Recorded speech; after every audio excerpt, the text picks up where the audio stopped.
Hello and welcome to D-SETI. This is a presentation of a hypnosis session I underwent in August 2022 in regards to a missing time experience I had when I was around 19 years old. That was shared and corroborated with my brother in independently documented recollections of the event. The event was involved driving through Minneapolis, stopping at a diner that had psychedelic art as a decor. So it was like a 1950s, 1960s style diner with psychedelic art that was sort of strange. We then get on the road, and the next event in my conscious recollection is waking up into a strange state of consciousness where I was sort of in between waking and sleeping. I was very tired. It was sort of as if I were lulled to sleep in a trance, and my perception was of flashing construction lights going for miles and miles and miles. So we're in this phase, and I remember just sort of waking up into that awareness as if one wakes up from dreaming to waking and not fully present. And then as we were driving through that space, my brother was driving, and it felt as if there were some sort of telepathic communication where we said, let's just keep going. We got to keep going. And we went through this boundary of sorts from this really realm where it was in between waking and dreaming, that sort of space where it felt like it was moving through syrup. Time and space was strange. At the boundary of this place, my brother saw what he later described to be both a dog and a witch, a dog witch, at this boundary. And as we popped out of this kind of sphere or envelope of other time space, we were on the road driving safely through the Great Plains, and we decided to stop, pull off to the side of the road at a rest area and kind of get our bearings. We figured out that perhaps we were drugged by like acid on the payphone that we used at the diner or something silly like that. We said, okay, that seems like a good explanation for this really strange event. And we agreed upon that more or less and hadn't talked about it for a decade or so, even 2 decades. And then I started practicing missing time hypnosis. A client came to me with a consultation and had a very similar story, and there were synchronicities around the name, and that inspired me to remember this missing time event that I asked my brother, hey, what do you remember about driving outside of Minneapolis? And he was able to independently recall this event without me prompting him about missing time or anything strange. And so that for me was a strong experience of missing time. So I know I'm a practicing hypnotist and dream worker in this field, so I know what it's like to have this missing time experience, and I know what it's like to engage with another person to elaborate the intuitions that something really extraordinary occurred. Now, I understand regression hypnosis is something like shamanic dream work. This is a hypothesis I put forward in the book, Missing Time Found. The regression session, the hypnosis session that I am presenting today was done under an integral hypnotherapy model by an experiencer hypnotist. So this is someone who has experienced contact, ET, NHI contact, whatever the phenomenon is, and has gone through training to be a hypnotist, particularly in integral theory orientation. So transpersonal integral hypnosis is sort of the orientation of this session, which means that we didn't necessarily talk about it as research, historical research. I did talk about it as research in terms of my book. I said, hey, I'm writing this book on missing time. My brother and I had this session. I want to have this regression to serve as a case study. So I'm going to publish it or part of it or a case study in this book, Missing Time Found. And I asked for permission to share this video on my YouTube channel as a support for that book. So I want to just show you in part,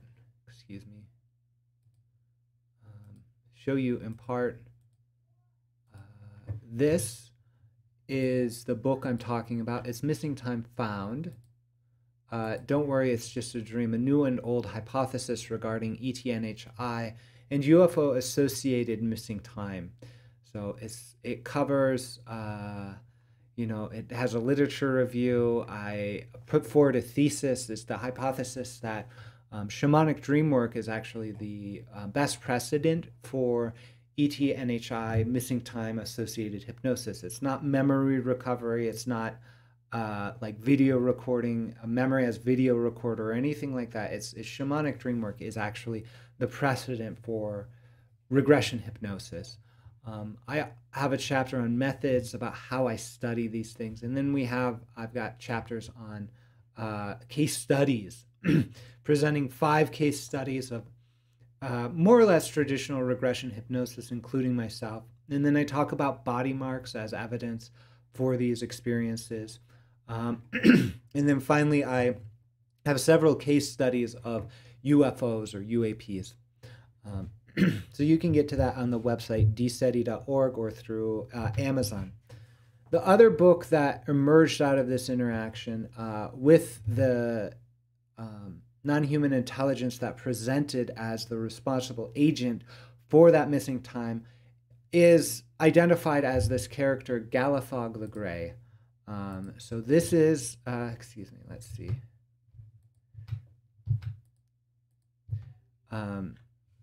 So Galethog the Grey, that is this character right here.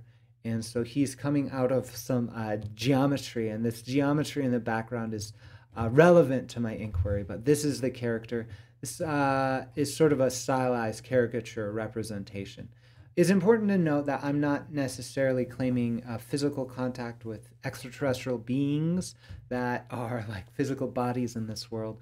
Rather, I am documenting an interaction I'm having with dream characters who sometimes present as these characters, as these extraterrestrials, and who have explained to me that they manifest in various bodies in various ways, just as the human being or the human soul may manifest or incarnate in multiple different lifetimes, so too may these underlying consciousnesses, the NHIs, the ETs, they have many different incarnations. One might be a gray alien body, one might be an angel, one might be a human, right? And the organism that unites them is the thing that we're interacting with. So it's I'm using the metaphor of a hand to think about that, with a finger being like the gray alien or a reptilian or whatever, the human, and the hand being the soul or soul group that is encompassing of that.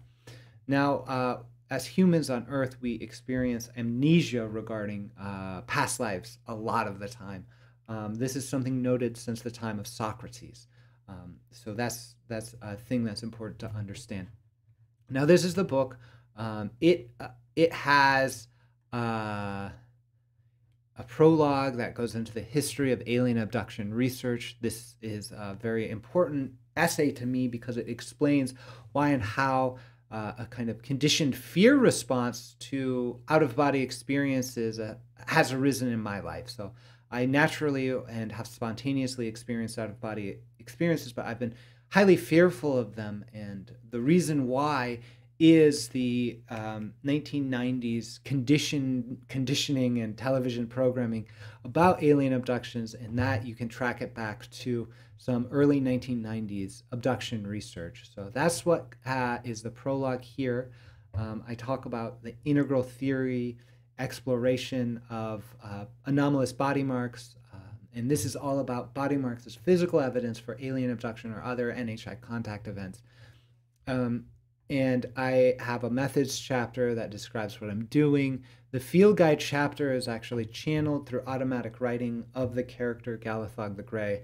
I did some minor edits to it when I realized the kind of literary resonances it actually has. There's a couple experiences where I said I can't do that. I'm going to change the transmission. So I actually had to change those back after I did the research for the prologue. And then finally, it has a figures chapter, which I'll show you next. So the figures chapter, so let's get to it.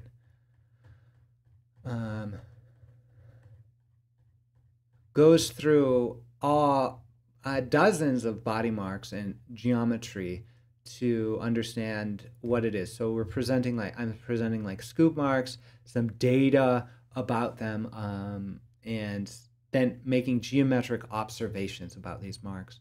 So the reason why I'm sharing this in the context of the regression is because the regression session supports my inquiry here.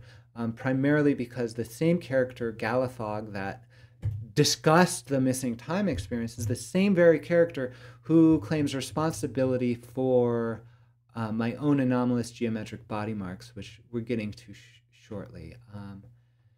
Here I have had the experience of 4 geometric body marks. The top one here is the first one. Then there's a second one, which I discovered after in writing the chapter on missing time found about my own experience. Halfway through, I looked down and I saw that mark on my body, and I realized it was a year to the day of my regression session that I'm presenting today. So I didn't know that. I wasn't tracking it, but it so happened that a year to the day I was writing about this session I had for the missing time book. I was writing about it in the missing time book, and I looked down and I saw another body mark. And so I've had 2 since then. The third one was associated strongly with a dream of a bear, a numinous bear coming into a village-like setting. And this numinous bear I've seen before in a series of dreams inspired by Galethog and his instruction that he is something like a dream shaman and is therefore capable of controlling, sustaining, interpreting dream states, as well as the shamanic feat of animal embodiment. So this dream really associates for me particularly who and what and how these are happening. The third mark is the only one that I remember feeling something in association with a dream. The first one I remember feeling a sensation of a puncture or something like that in association with my recollection of the dream the morning before. But in that dream the morning before, I had decided to not remember what the dream was, even though I decided to remember the conviction I was highly lucid in that dream. So it's a little complicated. The fourth mark was very clear and had kind of a message to me around the urgency of working with this geometry. So I've produced geometric observations about how these dots in a line are geometrically proportioned, and these are geometric themes we see in like the phoenix lights or other orb formations. And then finally, this body mark is the last one I'll really talk about. This is from my hypnotist within a week of the body mark, and this is one of the larger body marks that I've seen. This is on the hypnotist's leg, and they are rather large punctures that they're sort of there on the leg, and the one on the bottom right is composed of 3 dots that seem triangular in nature, right? So I've worked with this one when I was exploring body marks initially. I was trying to make sense of them, and I had a series of dreams that instructed me in the ruler and compass interpretation of like crop circles, UAP, documentation, body marks, and they said work on your own. And I started, and this one came up and presented sort of key to the whole analysis, which is relating everything back to a golden ratio construction. In this case, I analyzed this in terms of the extension of a segment of a line in golden ratio. So that explained how the each of these marks sort of relates to each other the first, the second to the third, the different rows are proportioned according to the golden ratio. It's demonstrated by this red construction, as well as if you bring all of the things back onto a single line, they do intersect in golden ratio proportion. So it's a pretty beautiful, elegant mark that has many different ways to describe its construction. But for me, it said, here's the key. And I started to apply this in different ways. I actually took that construction and I made a snow circle in the ground, kind of walking it at like a 15-foot or 10-foot radius, that sort of thing. And it was very much of a hard work. And I tried to wrap my mind around what it meant to mark the body of the earth with such a configuration. And so it really gave me an understanding of what might be going on. Um, so the other thing I'll say is about this mark is, even though this presented the key, which is the golden ratio, this mark for me, I focused on the extension of a line in a golden ratio. Actually, the insight for me that has unified all of this work is something more like, let's see if a good example of this is, we can start with a single line and start dividing it. So it's division of unity. So we're relating everything back to a fundamental unity that encompasses everything. So without further ado, I will simply just go into the regression hypnosis, the session. There are time codes in the YouTube video description, so use those to move along. There's pauses and spaces. It's unedited. So I really just wanted to offer this as a supplement to these books that you can get to at D-SETI.org. So once again, thank you for being here, and may this inspire you to go on your own journeys to establish relationships with your own connections to the dream world and the non-human intelligences that support our life here in this world. So once again, thank you.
So feel yourself at the top of a marble staircase.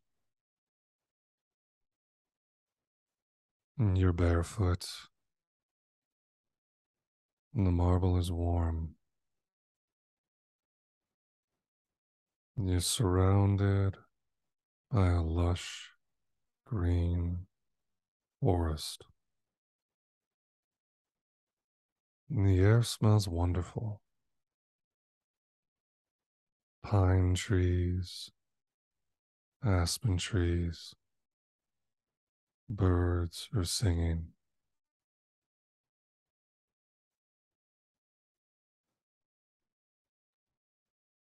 And there's a warm, soft breeze moving through the trees.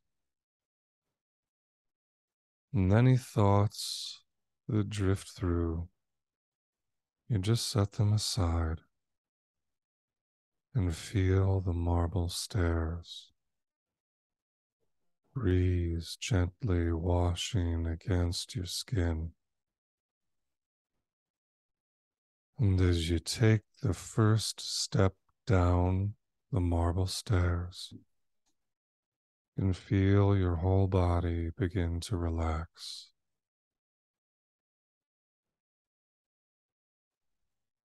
Foot lifts, easily glides forward, lowers, lowers, and lands. And that warm marble feels ancient and solid against your bare feet. Foot lifts, glides forward, lowers, lowers, and lands. Feeling your legs and arms relax, limbs soft but supported. You feel good in your body, knowing this place is just for you. The stairs and the marble are for you. The birds and the breeze are there for you. And they sing, the wind blows, and your body relaxes as a foot lifts, glides forward easily, lower, lower, landing. Now there are 5 steps to the bottom of the stairs. As you take another step, foot lifting, gliding forward, lower, relaxing, lower, landing. You can feel a golden glow, warm, amber emanating from your plexus, radiating out. The golden glow suffusing your arms, legs, helping you feel safe in your body. 4 steps left. Foot lifts, glides forward,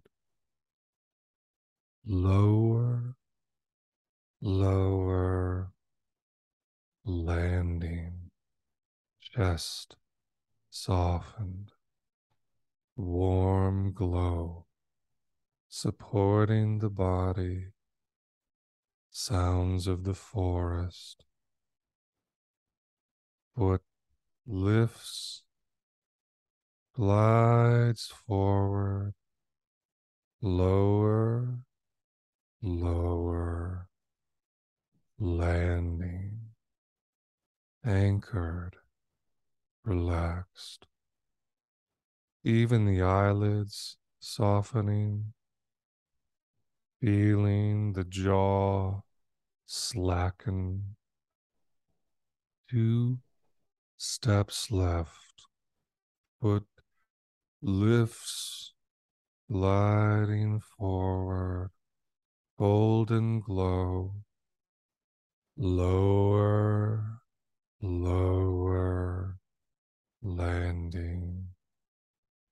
And now even the muscles in the face relax in this wonderful healing safety, golden glow.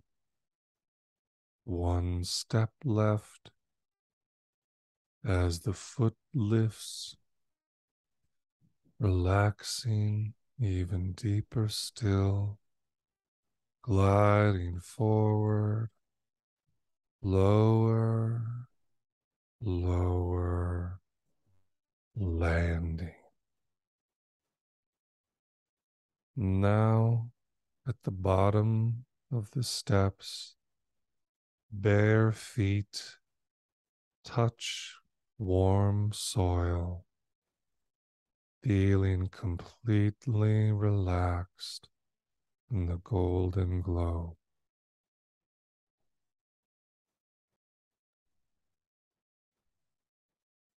Just before you, noticing an ancient wooden gate, and naturally lifted gently, landing on the latch of the ancient gate. Gentle tug, feeling its thick wood, creaking hinges, the wonderful smell of the ancient wood. And as the gate opens, beyond it, a garden,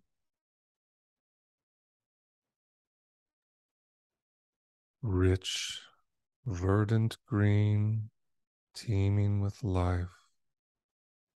Noticing this garden and resting in this wonderful place, it's just for you. I'd like to speak to the deeper part of Daniel's awareness. I'd like to speak to the unconscious mind of Daniel and ask for its permission to do some work that Daniel is interested in. And when I ask the next few questions, I'd like to ask the unconscious mind of Daniel to respond by simply lifting a finger. Daniel will choose the pointer finger on the right hand to indicate a yes response. Can the unconscious mind of Daniel please just gently lift that finger now to let us know? Thank you. Beautiful. I'd like to ask the unconscious mind of Daniel to lift a different finger to show us what will indicate a no response to a question. Thank you. Beautiful. Daniel has indicated that he would like to do some work around an event in 2002, an event of missing time. And the reason for Daniel wanting to do this work is a desire for healing and deeper integration. Would you, the unconscious mind, be okay with Daniel doing work on this today? Thank you. Wonderful. We understand that this work must be done with you, the unconscious mind. We'd like to ask that if you at any point feel Daniel is in danger, or that the work should stop because it's not safe or healing, that you will let us know. And if that's okay with you, please indicate again with a finger response. Thank you. We'd like to pause to take a few moments and allow for the deepest register of Daniel and for all those who seek his healing and integration to make an invitation to anyone he would like to have join him in the work today. They may be ancestors or guides or allies. It's not necessary he tells us who they are. It's only necessary he has a few moments to invite them to be with him, supporting and protecting. And whenever Daniel feels their presence, can the unconscious mind just signal again with a finger to let us know? Beautiful. We offer our gratitude for their arrival and their support. Now returning the locus of consciousness to the bare feet at the threshold of the gate, feeling the bare feet on the soil, rising, stepping over the threshold of the ancient gate into the lush green garden, feeling the garden respond to your arrival. Noticing the intelligence, the sentience of all living things in the garden respond to your presence.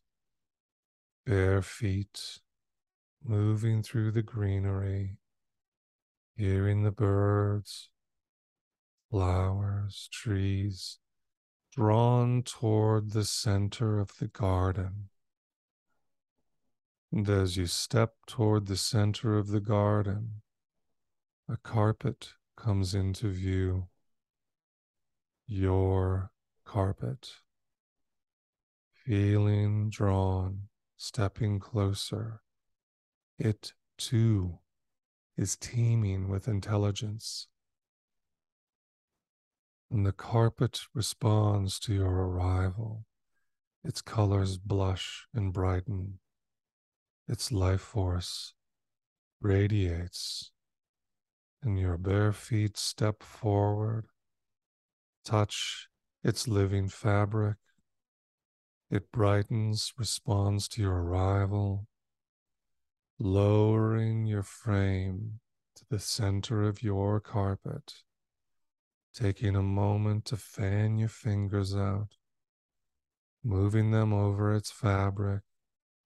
And as you do, your deepest intentions, your deepest good, your compass toward today's work infuses the carpet.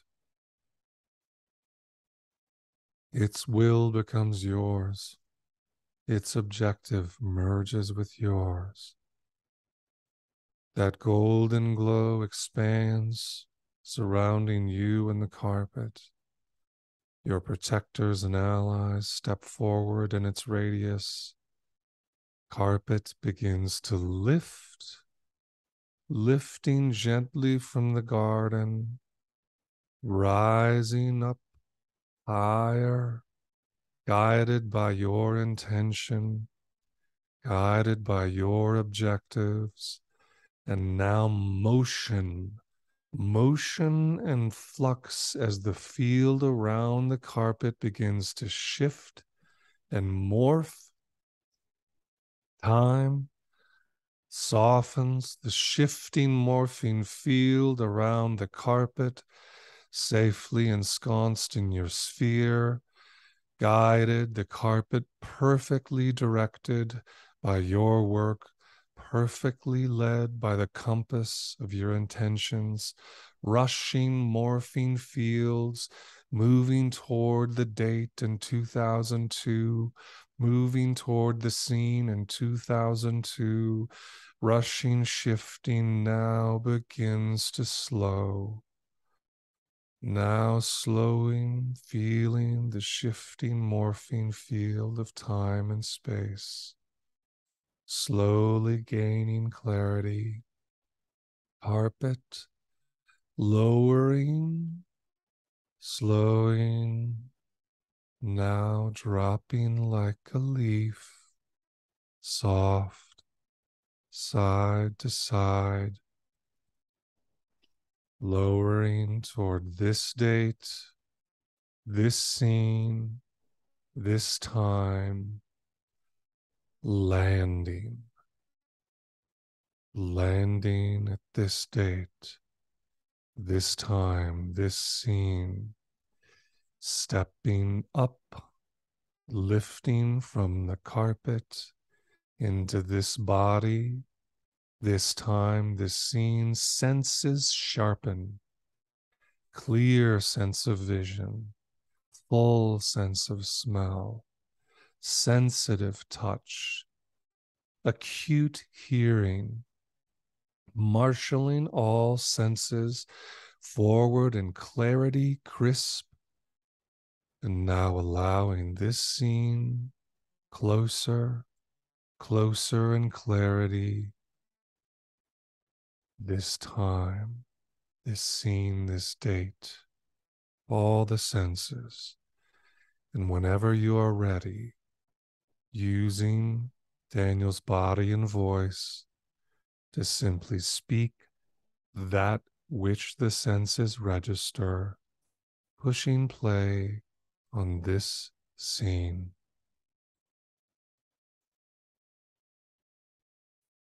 I'm in the diner we stopped at in Minneapolis, and I see several people in the diner registering feelings associated with those people, and there's a sense of communication around the memory itself in the space, saying that this was a transitional space itself, that this memory of the diner communication is part of the scenario as opposed to the penultimate waking memory.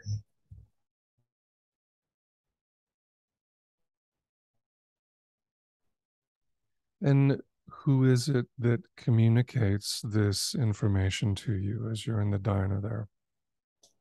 It's the guidance from the, when we call them guidance, an aspect of non-human intelligence I've worked with before is present, and is holding the space in these memories. This one has interacted with me at the age of 3 and then teenage years, associated with some of the other incidences I've experienced or events. Is kind and communicative, and we share a channel of communication.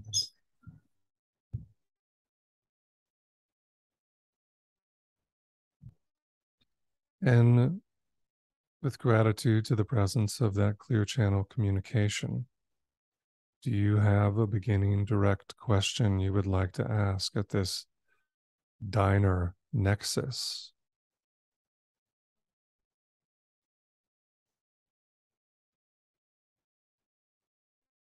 I'm personally curious about the boundary between this world and the other, how that transition happened. Um, that would be the question of Daniel right now.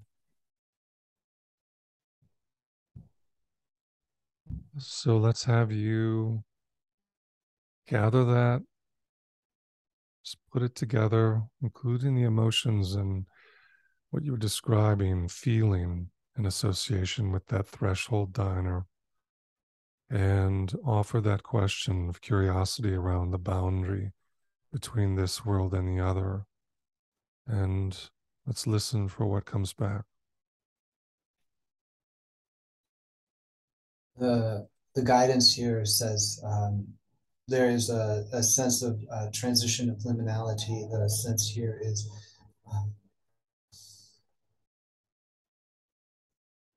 there is the image being presented is like dials, is switching over like tracks between radio songs. Here the the guidance says this event, this diner, was actually physical, a waking world event that also experienced a sense of heightened dream experience to it, particularly in the strangeness. The beings did act strangely, the humans in the space. The communication that happened there, the telephone call from my brother and I to my parents, did actually happen in a physical sense. Yet the events sort of like taking over of the humans to not necessarily look at or engage in the normal ways. And the same thing happened with our conscious thought processes starting to shift, so that at this point we were already altered in a way, and that the transition here was the boundary here was to help facilitate the congruence of memory from the waking events of driving to the space in between, and that uh,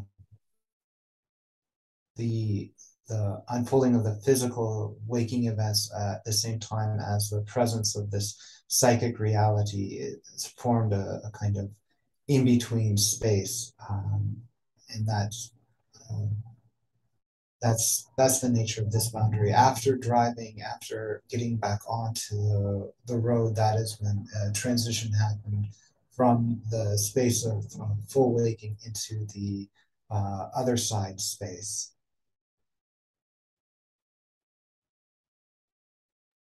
Wonderful, thank you. And Daniel had a lot of curiosity around that last part, which is what happened after the transition when they were inside of the envelope of that which felt more amorphous or hard to recall the details of.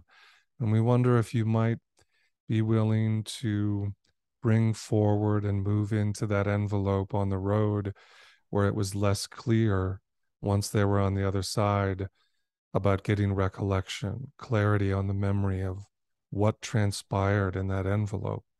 Would it be possible for him to gain information and clarity on that now? It is possible. The sense perceptions, the psychic sense perceptions are present within this mind. However, the recognition of what those are is difficult to communicate to the mind itself here.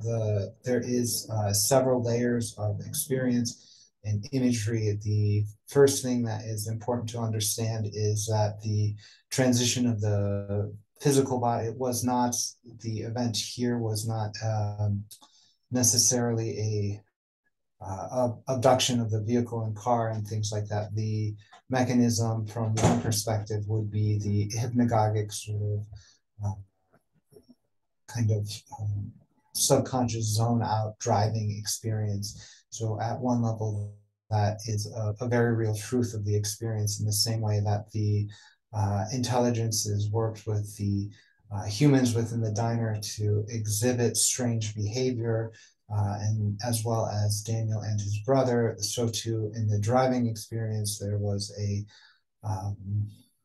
kind of assisted, spaced out sort of driving experience. And at one level, that is what happened. At another level, there is several things happening. There is imagery present now of a large space. It's cylindrical, it's long. There are many beings here. This is the image that is present in the communications Daniel has intuited with the client who has synchronous experience at that level. It's important to know that there was a communication between this guidance, this source of guidance that is communicating now, and Daniel. Did that happen at a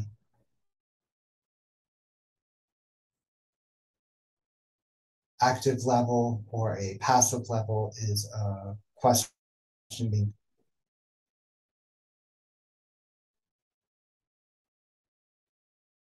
This one who's speaking is saying that there is a sense of activity from their side to our side, and that is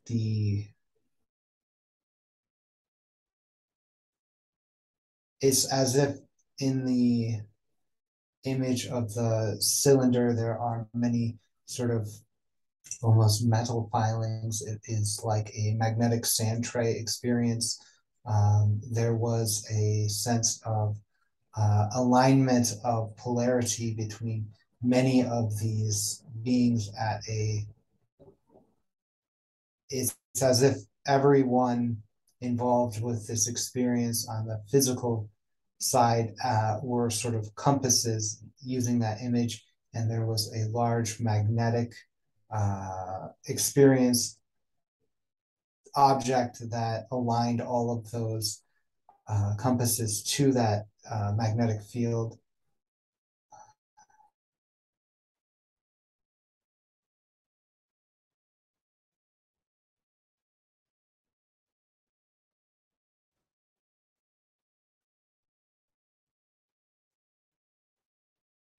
It is saying it was present in a very real way, that the presence was actually physically in the space, but in the way of like non-physical. Um,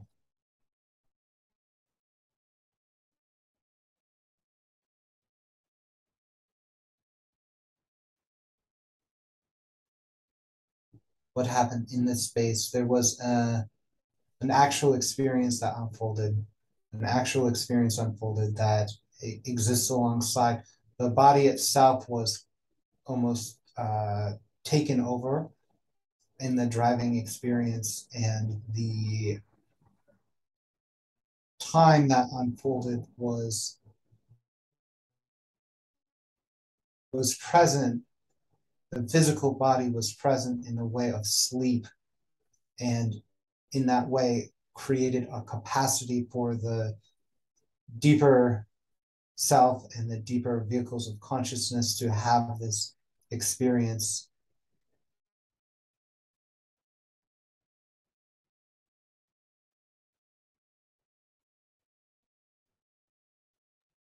But this was not an abduction.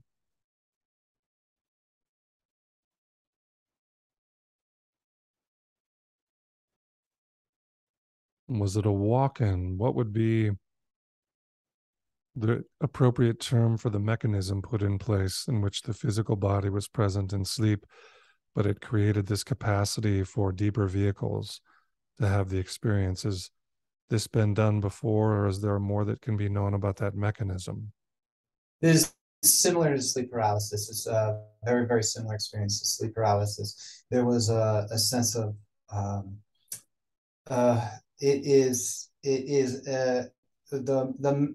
the metaphor could be etheric abduction. The physical bodies were not taken aboard a craft, but there was a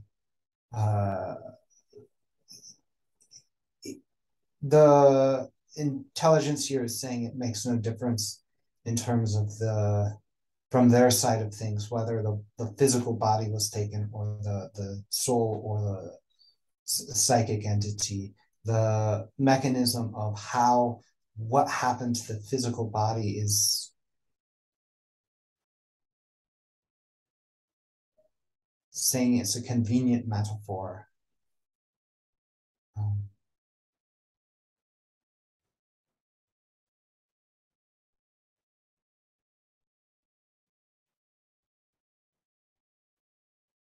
There's an image of like a needle piercing the surface tension of a water.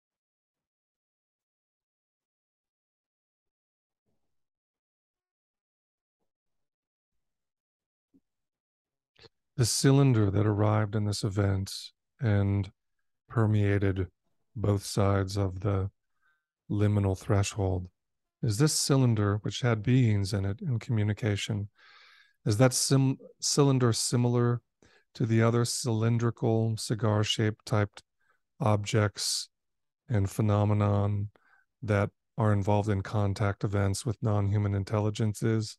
Or is it different from those we know in many, many previous events?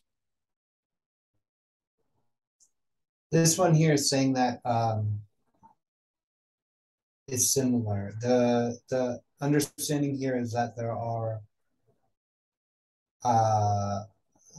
there's sort of like nodal points on the other side that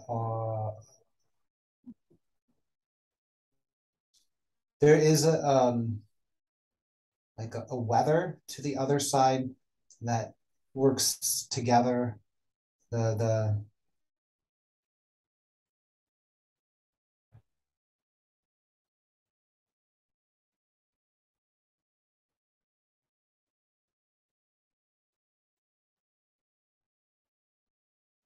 he's very clear in terms of this experience that if yes, there is reality to this experience that is congruent with others, that if we were to look up this experience, there would be others that have a similar experience. These are similar to the sort of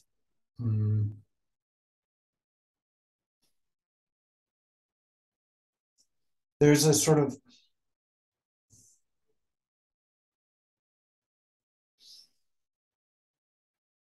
he's saying there's this perturbation of energies on the other side that coalesce together to form these sort of vessels or craft that then have a reality that touches these minds in these ways, that sometimes expresses physically and sometimes expresses etherically, as in this case. The sense here is that it's a regularity. There's the communication that wants to happen is that there is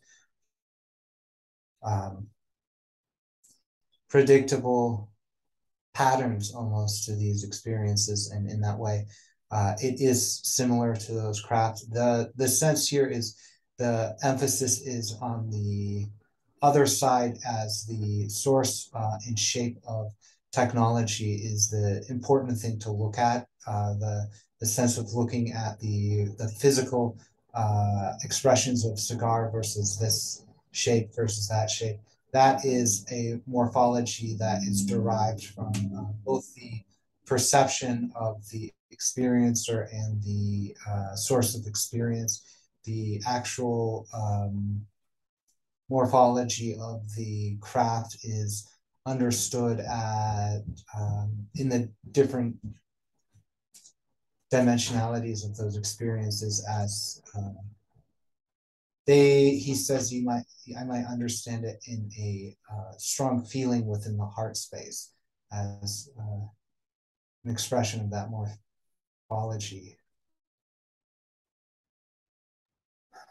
Just to see if we understand and to get as much clarity as possible, would it be accurate then to say that the morphology of the craft, the shape it takes in their side and as it manifests more physically on this side, is a function of the feeling or intention, the interior of those who create it? It's both. The understanding here is the metaphor could be mandala. the mandala as an archetypal expression, the circle, that is expressed in many, many different ways. The motifs come through, and the sense here is the capacity to project that circular mandala from the other side can vary in flavor and intensity, and which continuum it is expressing in, and therefore the expression may be a weak along certain aspects of these continuums of experience, let's say, and then the experiencer then projects the understanding or some visual aspect upon it. The underlying expression is very similar to the circle underlying the many different mandalas in this world. And the intention, yes, there is a clear flavor here of expression, and the one here is saying that it is this source of the memory, while it is similar to other experiences of heightened intuition or dream experience, that there was a uniqueness to the expression of that, so that the other side's desires or motifs could be clearly communicated without necessarily being, without relying upon the imaginal projections of the experiencer here. Okay, thank you. Can we ask what those desires or motifs are that are desired to be expressed and come across in that clarity?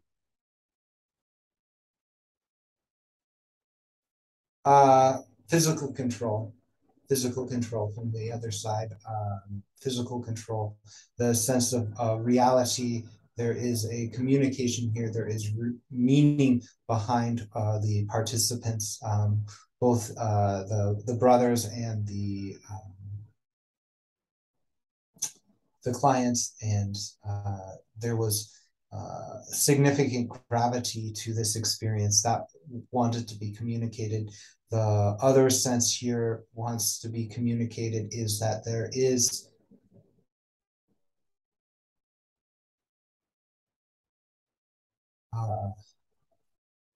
presence on the other side, very strongly. They're showing me kind of a petri dish style aerial view of the United States, global aerial view. There's a sense of cells. There are certain vessels on the other side that exist in the way of something like skin cells, and that these have the capacity to relate and interact with the beings on this side of things.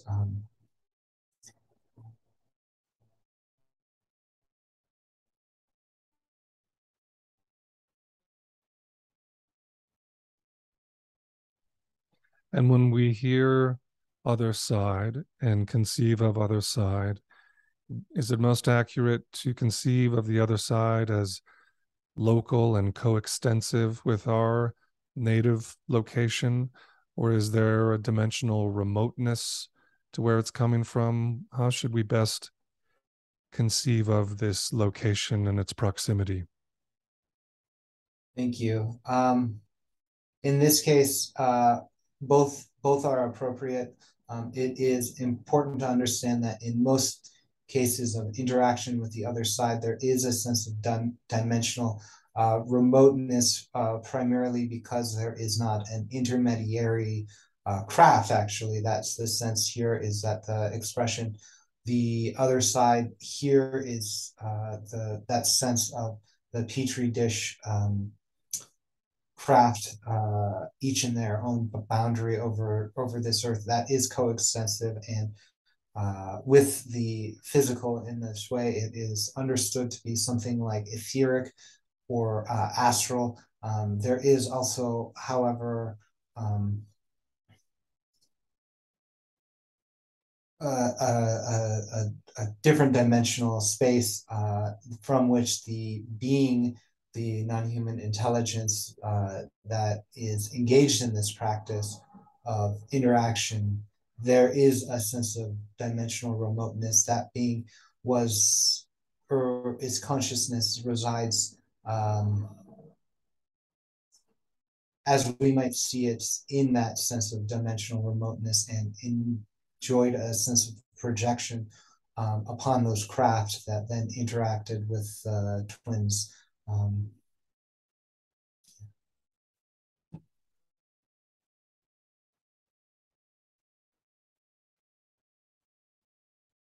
And can we ask why them? Why this time in 2002?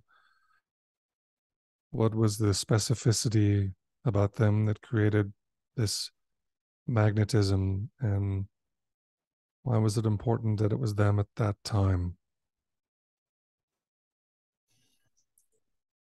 The sense here is that there is not necessarily uniqueness in the experience in itself. There is uniqueness in the recollection of the memory. There are many experiences, just as these vessels are coextensive with the aerial view in that way in this land. It is happening very frequently, is the understanding, in that much more frequently than anyone would imagine. However, the uniqueness here is why this event, why 2002, why the twins, why in this way. There is a sense of personality. This is not by accident. None of these events are, in fact, by accident. There is a sense of capacity here. There are a few factors that were important.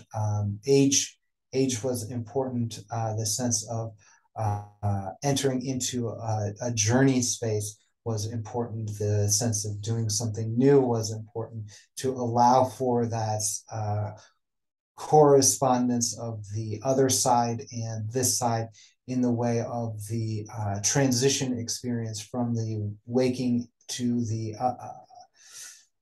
transcendent space. The requirement here is that the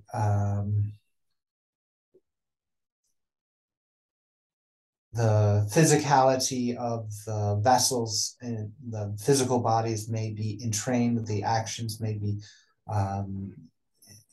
hold both the level of meaning of waking world physical action and the sense of control from the other side, in order to induce the transitory, the agreeable, a break within the stream of conscious experience within the vessels. The consciousness within the vessels enjoy a sense of continuality and would prefer that, and therefore there is necessity to create gaps that are not so unagreeable to that consciousness. And in that way, there is this sense of heightened strangeness, an acceleration of strangeness in the events. And that is something that is required for these events to happen. And in that way, the desire for the road trip from the twins, that was one of the reasons. The proximity, the nighttime experience, that sense of otherworldliness of the nighttime, the hypnotic quality of the driving is part of it. That is not an accident. And so that is one of those are some of the material factors involved. Why the twins themselves, in this moment, it is specifically important for the work that soul level work that the twins are doing. One is it's important to have one of these experiences that are almost a physically absolutely undeniably real, and also engage in capacity to bridge the dream activities of Daniel to the groundedness of this world. And those are the specific concerns and tendencies that the twins are embodying in order to have this communication. The sense here is that the experience happened. It is important to have multiple levels of experience within it, and the multiple perspectives of the twins are important in this experience for them and also for the communication surrounding it, primarily because of the different frequencies of perception that both of them engage in. Having one experience perceived multiple different ways by these multiple beings that are similar and dissimilar is a sense of importance. There is actually a sense of it's like mirth or trickster laughter from the other side. There's joy in it. The sense of two perspectives, allowing for obscuration and also truth to happen in this interplay between the perspectives. The image the guide is giving me is of a fun puzzle. He says it's sort of ha ha ha. Hope you have fun figuring this one out. Between the perspectives of the twins, and that is in part why I'm seeing if there's any more information regarding the inquiry.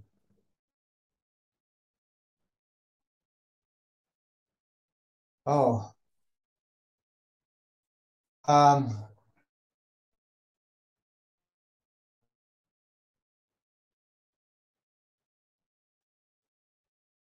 the one I'm speaking with is very clear in terms of the communications. He's what is he being?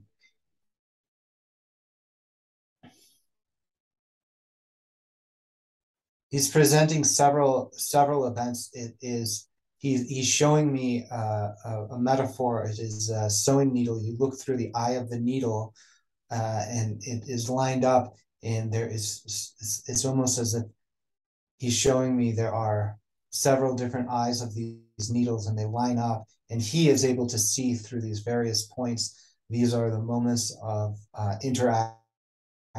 The time when I was 3, when I was 14, when in this time these line up and are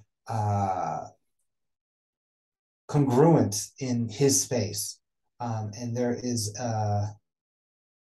they are very congruent.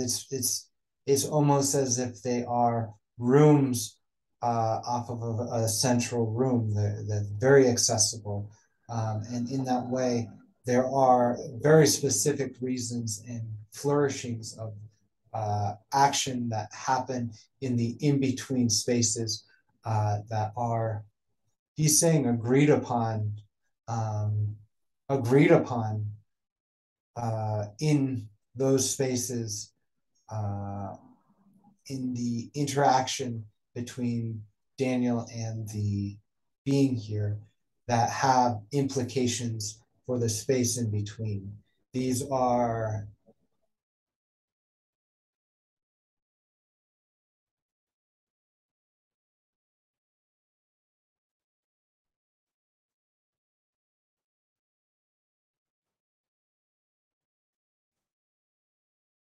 moments where the lifetime, the unfolding of the lifetime and that sort of personal drama is sort of architected and allowed to be gestated, and negotiated, perhaps almost as if they are intermission experiences.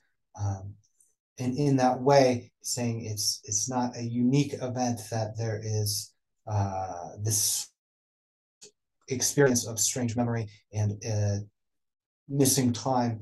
It is unique that I am able to relate to the memory and awareness of that. That is in itself a communication and an invitation.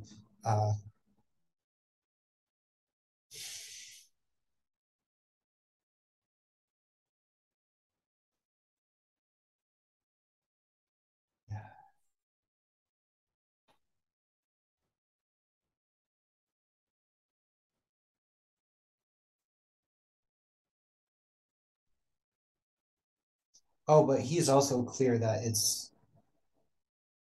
there are these vessels, they move over the earth. See, that is unimaginable.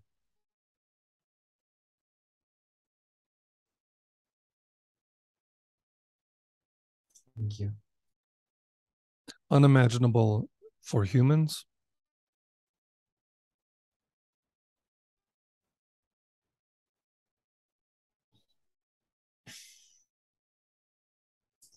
For humans now. For humans now. And at a level, there is wordplay. Unimaginable is outside of the capacity to imagine, but also is unimaginable. It is uh, at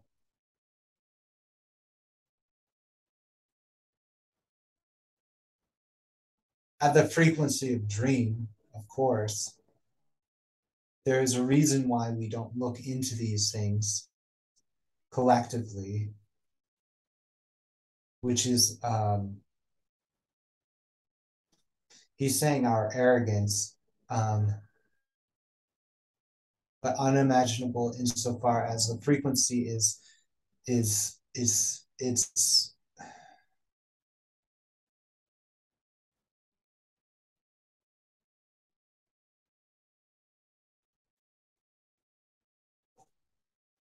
at such a frequency that if it were to be actually observed, the structure of our supposed reality in our minds would dissolve. Essentially, the frequency is the raw communication, and the raw data of the communication is something like nocturnal dream and daydream is that level of frequency is a level of frequency of interaction. There is however a mediating function of craft that mediating function of craft, yeah.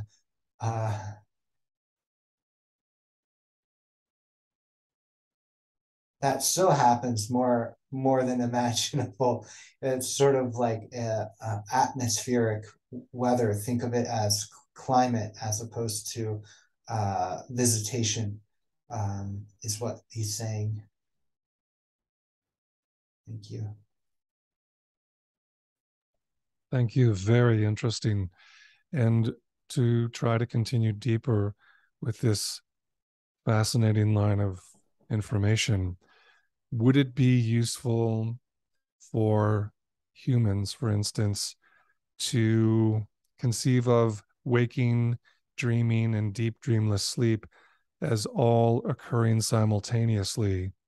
Would that be a closer model to the way that this climate functions as we try to understand how these realms and ranges interpenetrate? Why are waking, dreaming, and deep dreamless sleep separated and partitioned for humans, and should they be? Is that a way for us to conceive or think about this?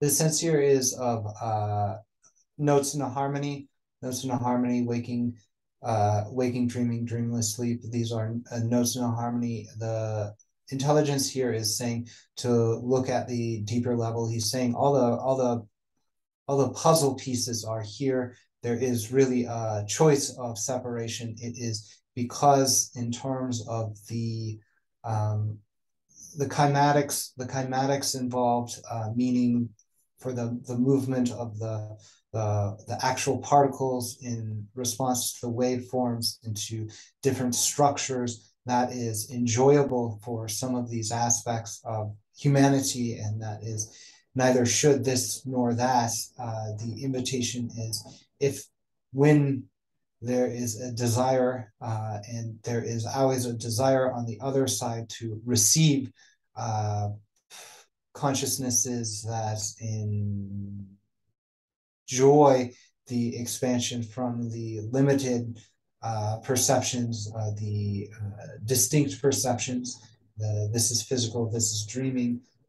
They receive that because primarily the understanding here is that something is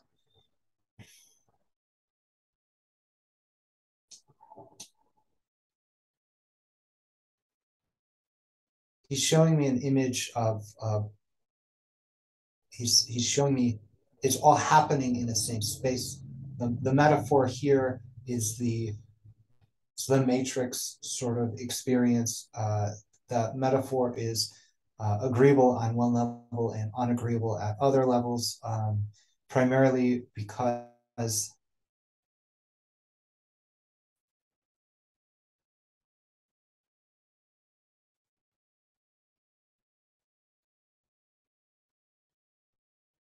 these are varieties of the same experience. The dreaming, sleeping, and dreamless sleep are varieties of the same experience. The dreamless sleep is likely the closest experience within the conscious mind to understanding what is actually happening.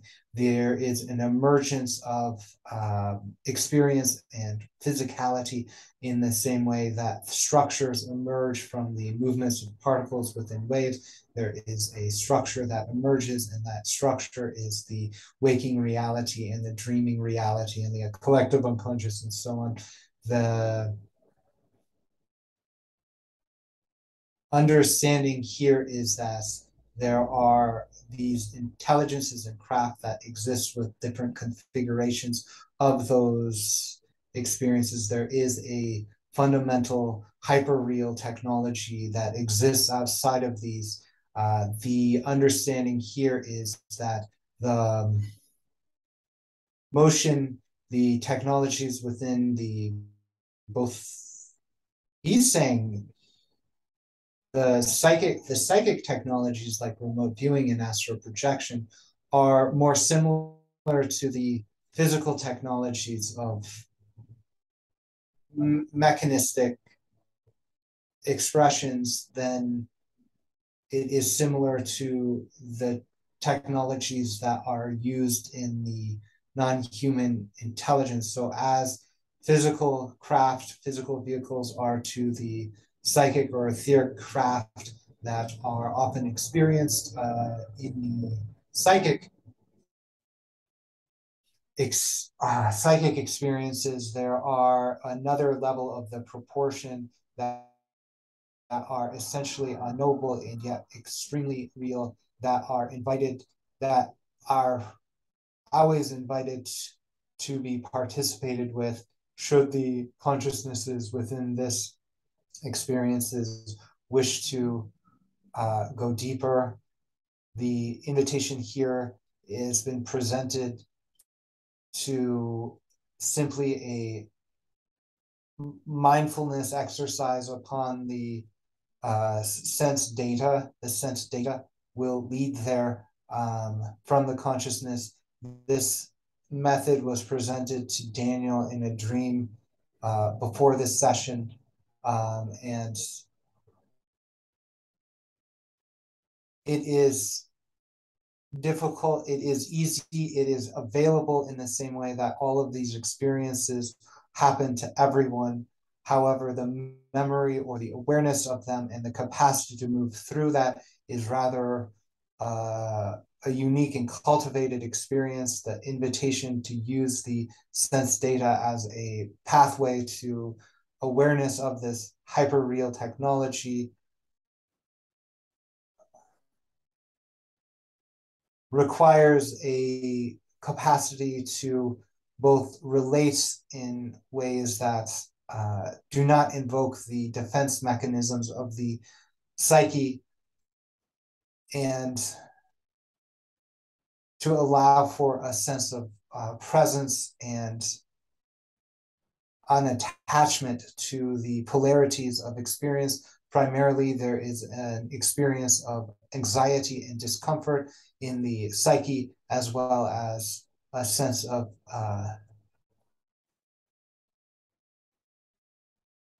there's a sense of physical. He's saying that there is it's like how poisons are colored like Kool-Aids, like antifreeze, to let it be known not to eat it. There is an atmospheric flavor to this mindfulness meditation, to the approach of these different levels, the deeper level that has a signifier of danger that needs to be worked with at unconscious and conscious levels. And that is why it is not more prevalent in this experience. But that is one of the, working with that is one of the side effects of these interactions, is the repeated wearing down of those, let's say, defenses against that flavor of consciousness that says this is something to be feared. And do we understand correctly that in the dream state, it was conveyed to Daniel how to best cultivate his capacities to navigate what we're discussing here, and that those tools and practices have been provided, or is there more he should know now about to expertly navigate these realms in his curiosity? Those tools and techniques have been given and are frequently given to Daniel through dreams and communications. There is the techniques actually are very, very simple and have been presented to humanity many, many, many, many times. However, there is a frequency of communication that's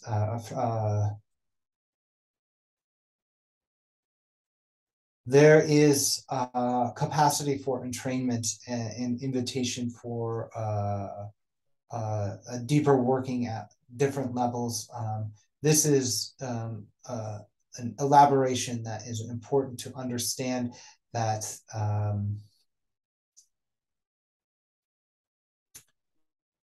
the invitation here is to shift his work from dream interpretation to actually raw dreaming experience. In that way, the domain of where his consciousness will go upon expression, upon doing those sense perception meditations, the consciousness, the personal consciousness will go into that experience.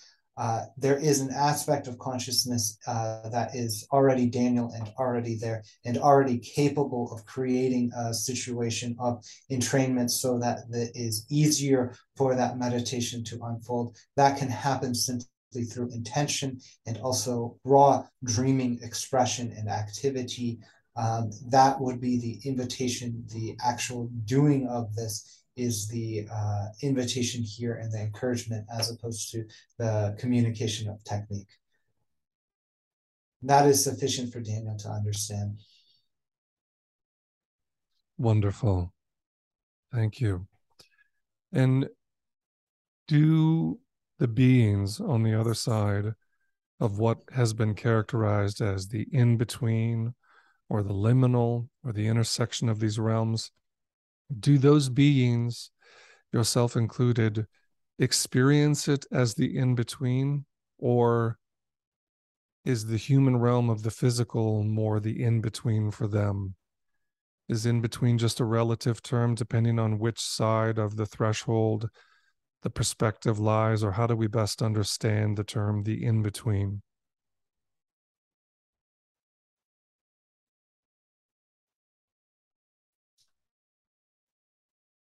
The intelligence here is enjoying the line of questioning. He enjoys the multiple perspectives. The sense here is that there is a unique situation, particularly in the relationship of consciousnesses as it is in this moment.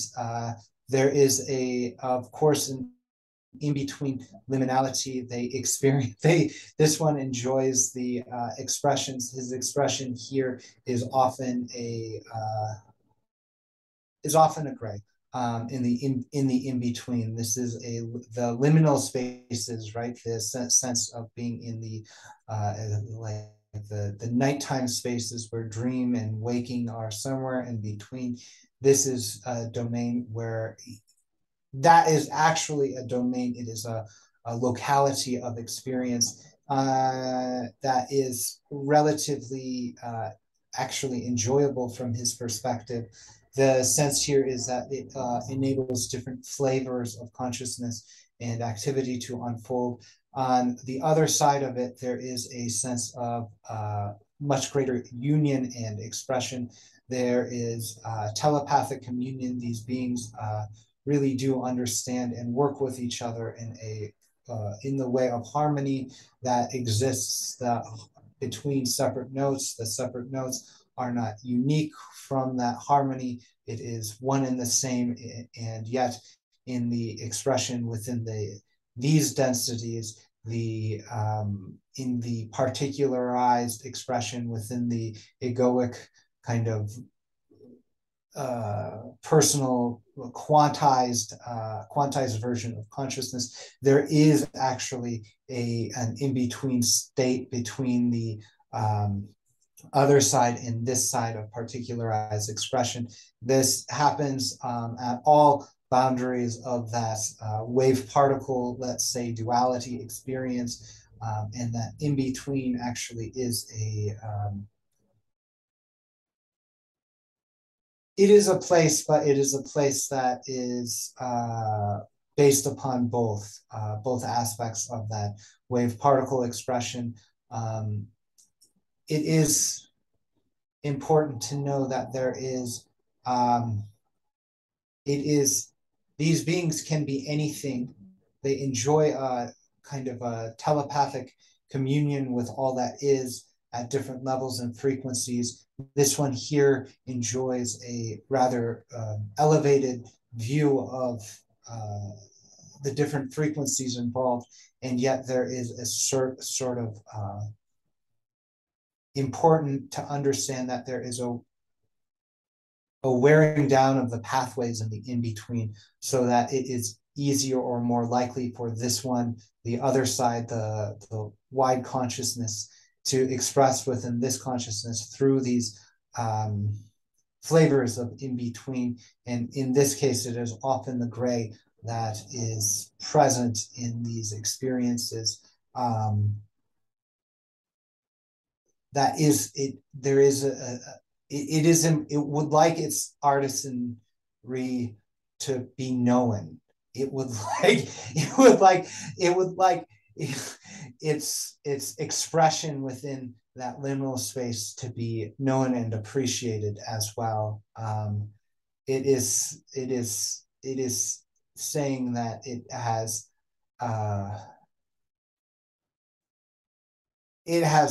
cultivated its experience within my experience in a way to invite appreciation in that in-between space. Thank you. Wonderful. Wonderful. Thank you for bringing such dimension and depth to these important questions. And another one that often attends questions, the gray just came up, and we're speaking of this liminal meeting, the mutuality between humans and non-humans in these liminal spaces. And many people that Daniel will work with, and perhaps even he himself and his twin, may wonder where this meeting, contact, is headed, or if it is headed somewhere different. So a real simple version of this is disclosure, and imagining that the very nature of human, non-human contact will become open, transparent, and that we will assume a place in the cosmic family where this is no longer secretive or obscured. And we wonder if you would be willing to speak to this human curiosity or perhaps desire or aversion from disclosure and a more open human, non-human relationship. Is there anything to be said about the present and the future in that respect? There is the invitation here is to consider the history in terms of fractal understanding, as within, so without.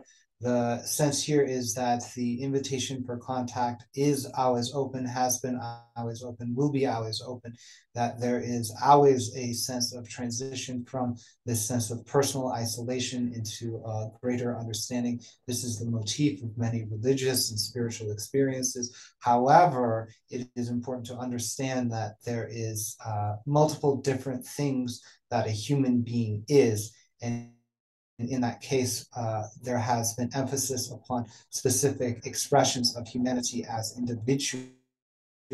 This is important to understand that individuals have had specifically deep contact experiences in the past, and these have often been revered as saints or mystics or some other such things, or that's where the fairy lore comes from, is individual experiences. They have had deep interactions with these realms of non-human intelligences, and they themselves and certain aspects and frequencies within those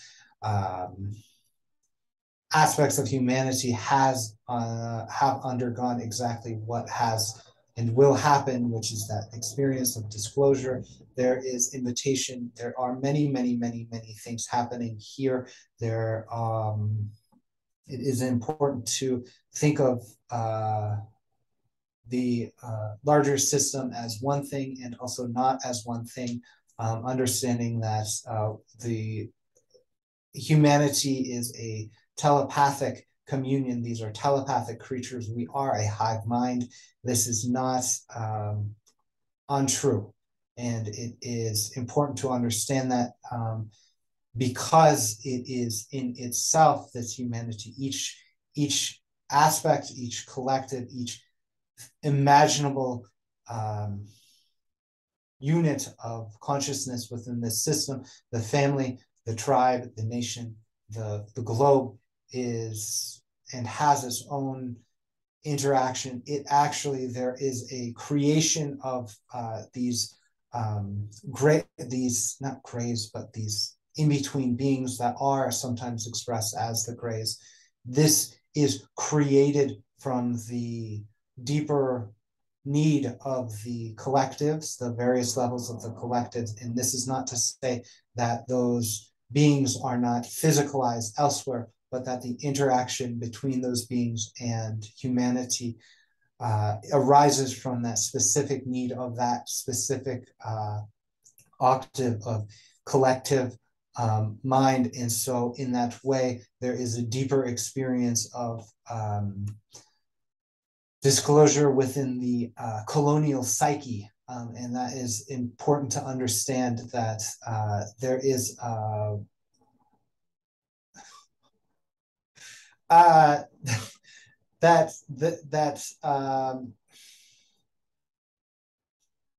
these giving me images of toddlers sort of being upset in the playground that so-and-so didn't listen to the imagination, right?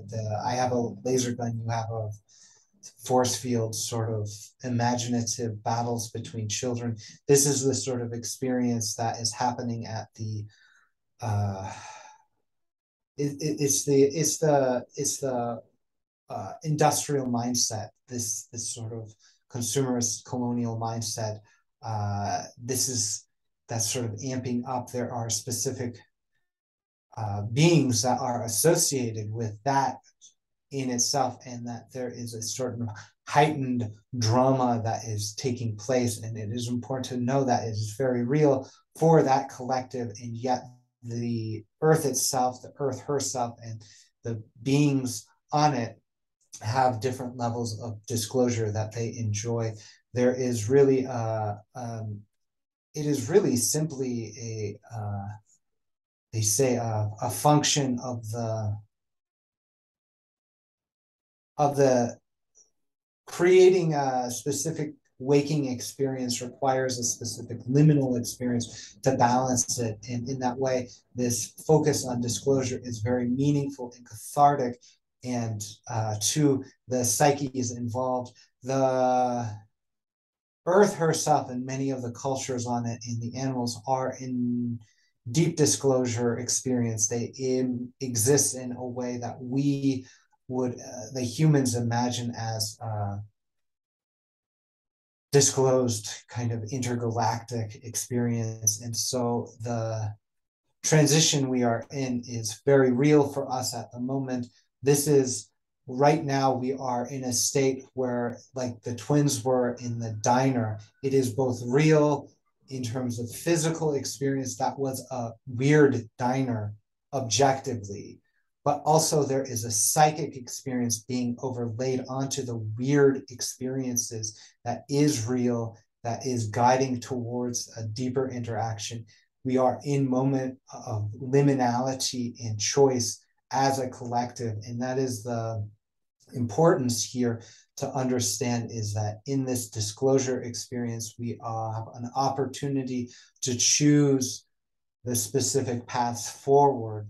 That path itself is expressed in multiple different ways, and it's the parallel realities unfolding sort of thing, the various possibilities that emerge from the wave experience of that the missing time zone or whatever. And in that way, the disclosure has, will, and won't, and everything will happen and not happen. And that is important to understand. It is is really happening, and also happening because it is a path and a function of the conscious unit, which is essentially the tribe or the nation or the collective involved. Thank you. And this transition, which is real and also happening because of that function, how does the transition feel to those on the other side, such as the one here now and the others that are important and connected in that telepathic web? What would be important or useful for human beings to understand about how transition feels to those on the other side of the in-between? The image they give is something like orgasm. It is very joyful and expressive and generative. That image was very clear upon, it was a direct response to the question.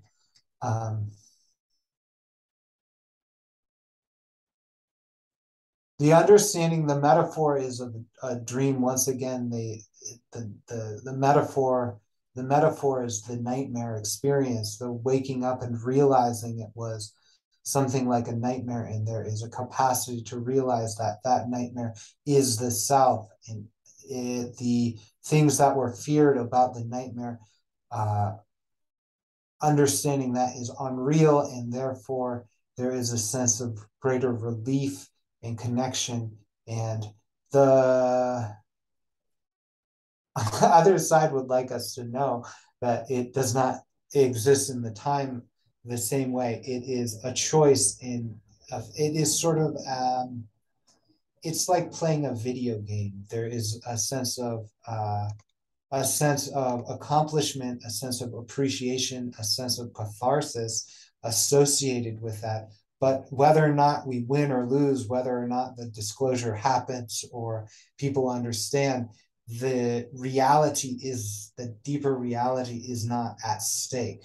The experience of catharsis or the accomplishment or the expression is at stake. This sort of joyful participation is at stake, and there is a sense of joy. But the person who is, they want me to use the metaphor of the picture. If I paint a good picture, a bad picture, that doesn't mean I'm going to die, or the reality, it's this way or that way. And something is unfolding, and both things are meaningful. That's important to understand. Of course, there is a sense of tendency towards that joyful creative expression. The sense of light into darkness is important to remember, in that this universe exists and is sort of expressive of fundamental creativity, like light into darkness. And in that way, there is a sense of yearning for the accomplishment here, but there isn't a sense of existential fear or anxiety pervading the other side as it does to us looking at it from this side of things. Thank you. Wonderful. Thank you so much. Another question that would be important for so many humans and may intersect with the work that Daniel does with his clients and his mission in this life, this incarnation, is around the meaning of death and what death means, and also how the human discarnate may sometimes show up within contact events. What more would be useful for us to know or to learn about how what humans call death overlays and situates in this larger question of contact? Thank you for the question. The intelligence here would like to point out that the expressions from Daniel's deceased father are really true, that there is a sense of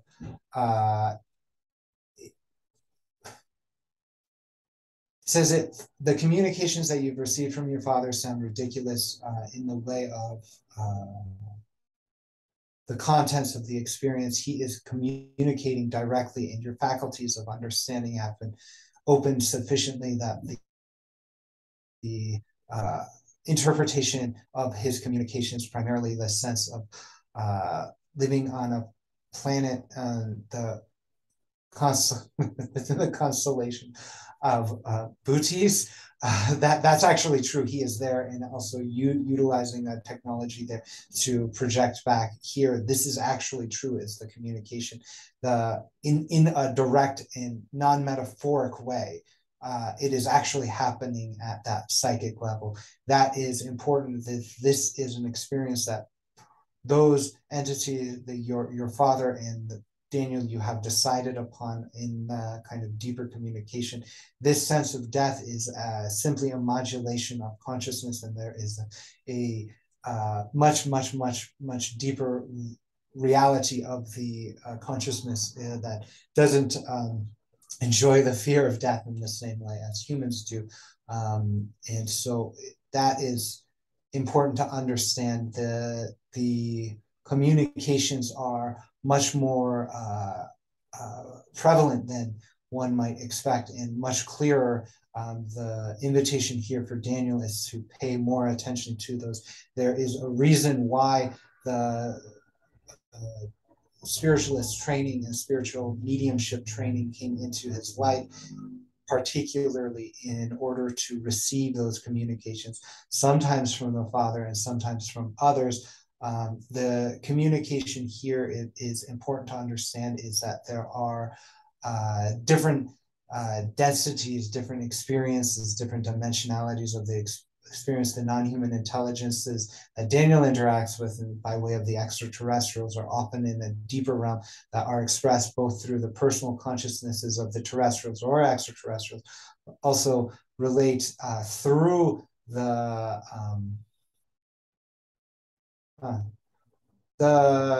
spirits, the departed spirits, the astral spirits that reside and can engage in the psychic mediumship communications from the other side, are sort of they are the craft. They are a craft of sorts. The non-human intelligences require a specific craft, like the in-between space of the diner, requiring a sense of structure upon which this projection lies. So too with the experience of the telepathic communion with the cuttlefish in Daniel's life at age 23 or so. That required a craft. That cuttlefish was the craft. The strange diner was a craft of sorts. The actual craft that resides over that domain of land is a craft, and so too are these astral vessels of spirit remains are craft that these non-human intelligence reside. They actually utilize the tendencies of the spirits to yearn towards resolution and communication. That is the agreement or the exchange by which these intelligences can use that sort of expression. They say, all right, we'll we'll get in contact with the human for you and help that out. And just let us have that sort of communication. And so there is a sort of a mutually beneficial use of the astral remains of a spirit as a craft of sort for the personal interaction of the human experiencer. Thank you. Thank you very much. And this is probably a more mundane line of questioning, but do you have a name, the one here, or do your people have a name? Is that useful at all in the mutuality between humans and those on the other side? Daniel refers to me in his mind as the gentleman. We are gray. There is the invitation here is to understand that there are many different frequencies of these beings. It is actually in the case of some interactions, and specifically the interactions that Daniel remembers at the age of 3 and the 14 or so, there are it's important to understand there are physical vessels that are the extraterrestrials often understood to be grays. These are something in that way. That is not the point for Daniel.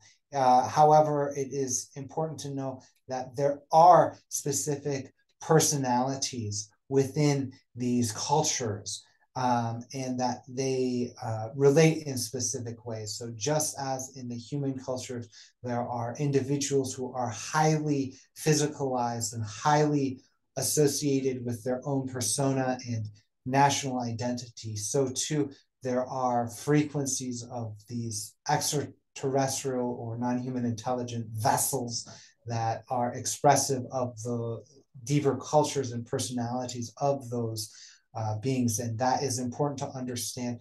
The individuals here involved enjoy a deeper level of consciousness, meaning this one here that is presenting information has undergone a sufficient telepathic communion with the collective so that it is an embodiment of the collective understanding that enjoys the multiple octaves of the same different species. So in the specific ways of the narrative motifs of the grays here, there are understandings that they are hybrids of humans in the future. They come from Zeta Reticuli. There are specific different histories. These histories are different flavors and expressions of that deeper reality into more physicalized reality. In that way, this one here enjoys a perspective across several different streams of them. It is, however, important to understand that the interactions between Daniel and this one here through the body of this gray has a specific frequency, and it is not necessarily, there is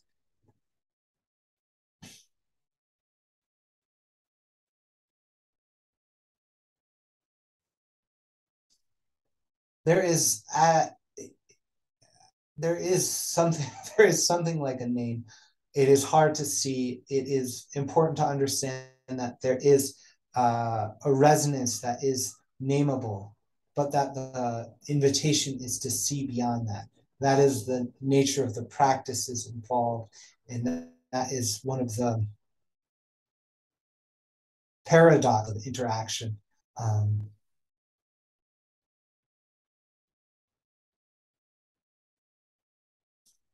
The metaphor here is that the understanding here is the interactions that the identification of this one here speaking is of the motif of tall gray, not small gray. There are specific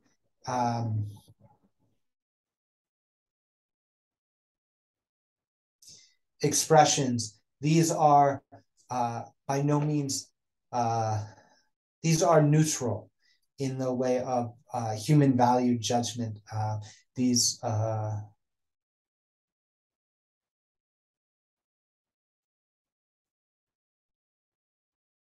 this one here says sort of enjoys the closest resonance is the Zeta. The Zeta name is agreeable to it, primarily because it is saying that the nature of invitation, if one were to utilize these memories and expressions and words to use as a he's saying you can invite contact with a variety of different beings, particularly those with psionic capacities and the capacities to observe the specific wavelengths of the brain, let's say, or the intentions of person.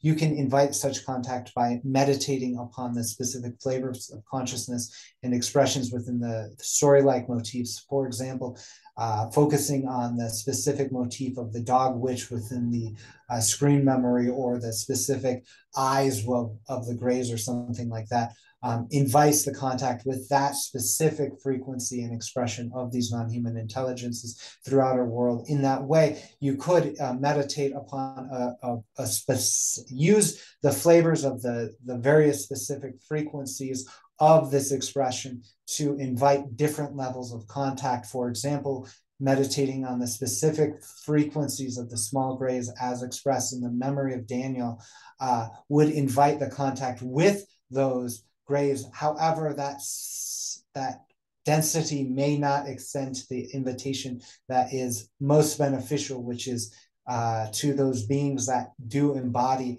the deeper unity consciousness, collective understanding. And so in that way, an invitation to some of the outward facing frequencies and flavors of this communication may actually invoke connection with some of the more extraterrestrial feeling phenomena, and may or may not be as agreeable or beneficial to the unfolding of consciousness within this one here. It may actually lead to confusion because of the strangeness of the interactions, and therefore the invitation is to really relate to the deepest aspect of the non-human intelligence, understanding that the outward expressions that are nameable are simply vessels of interaction. Thank you.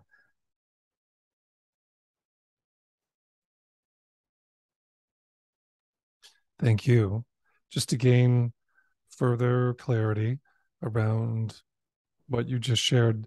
So Zeta development is measured by inner frequency, not necessarily by temporal age. And also, is human Zeta connectivity optimized by sympathetic resonance to what you just described? There are two modes of interaction, or multiple modes of interaction between these frequencies, the Zeta, let's say, and the human. One is specifically through the ambient situation.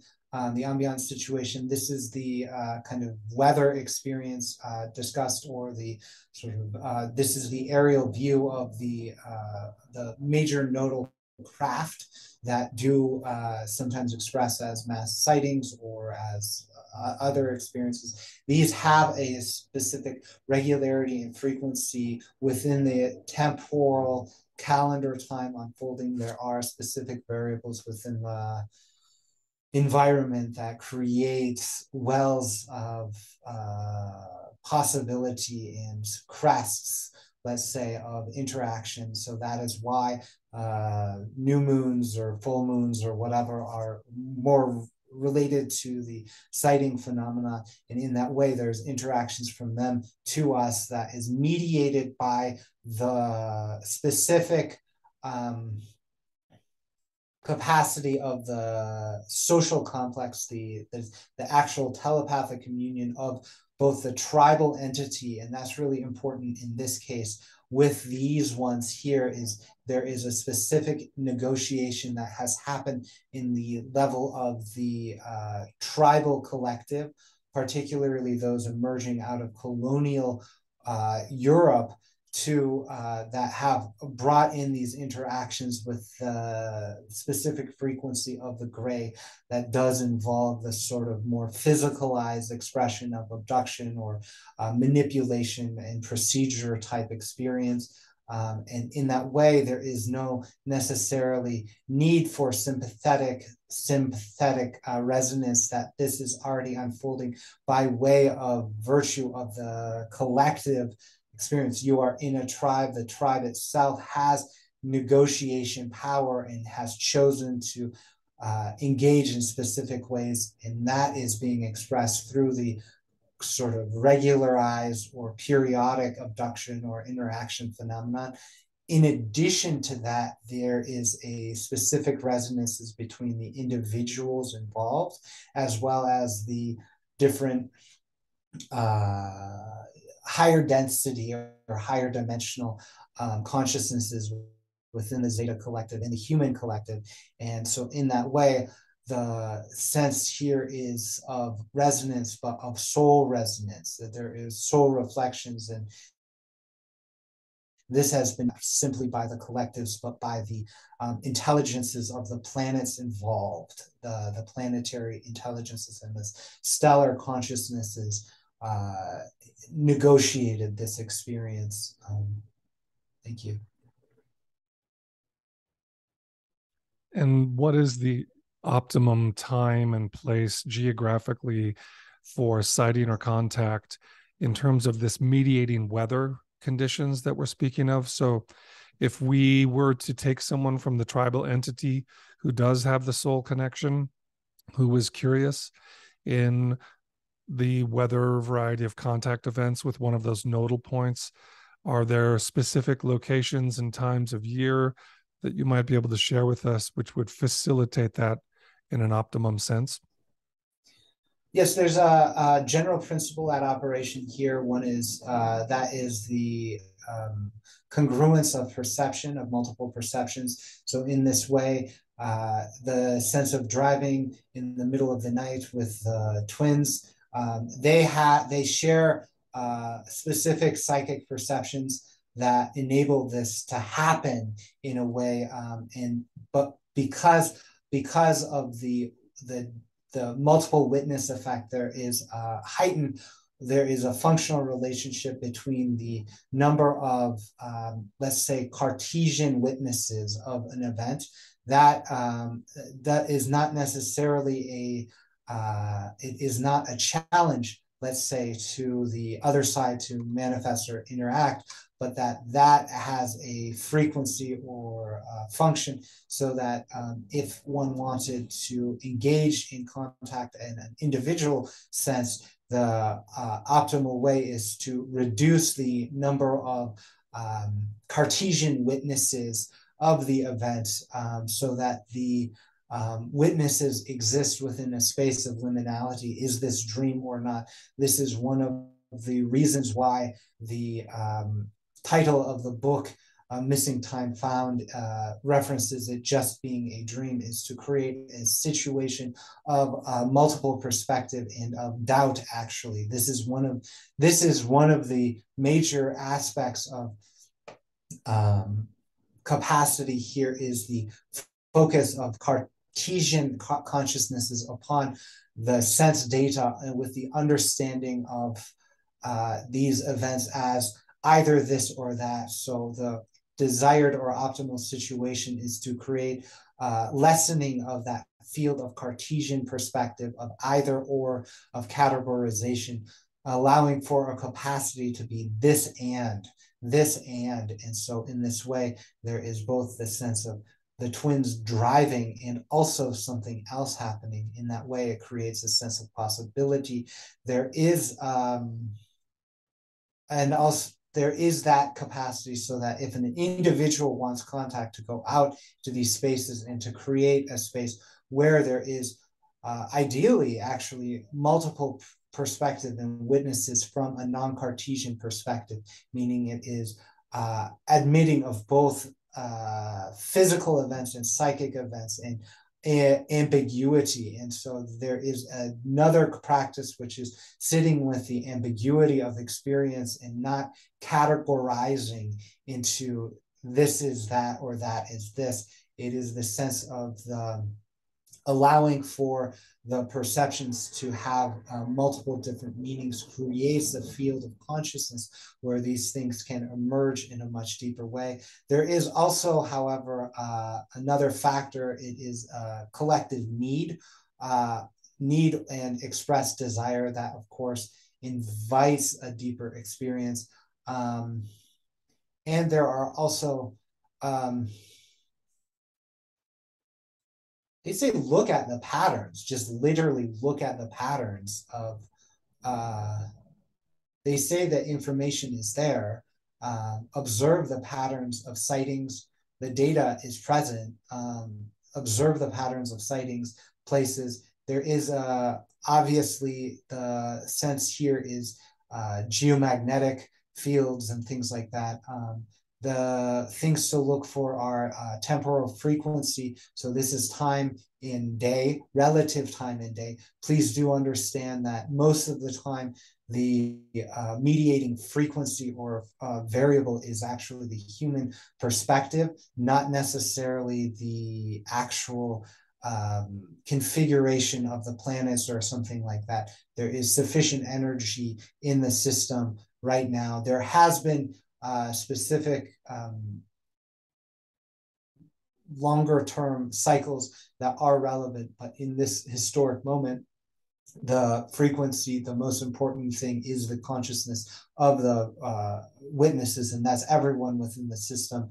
And so the sense of looking to the weather, that is actually effective, and you'll see that increases of sightings and things like that. The expressions here are the look to the signals of the crop circles, of the markings on the body, of the reportings of physicalized craft. These are actually indicating specific patterns, and it should be obvious to those who look. Thank you. Wonderful, thank you. As we know, Daniel had great curiosity and focus around the 2002 event, a tremendous amount of information you have shared with us today, but we do want to be conscientious and ask, is there anything more that is important for Daniel to receive from the session? Anything more that's important information that thus far hasn't been shared in the context of this work at this time?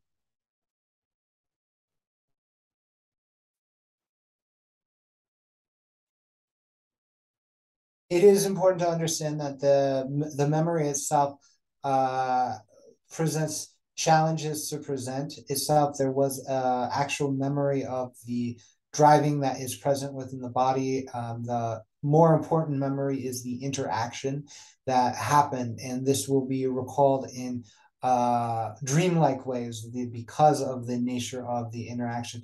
Here, the important thing to understand is working with whatever memory or sense data arises in the way of the instructions from the dream. That is what will bring about the deepest level of understanding and integration. The experience here, it is not ever going to be recovered exclusively as a physical memory. And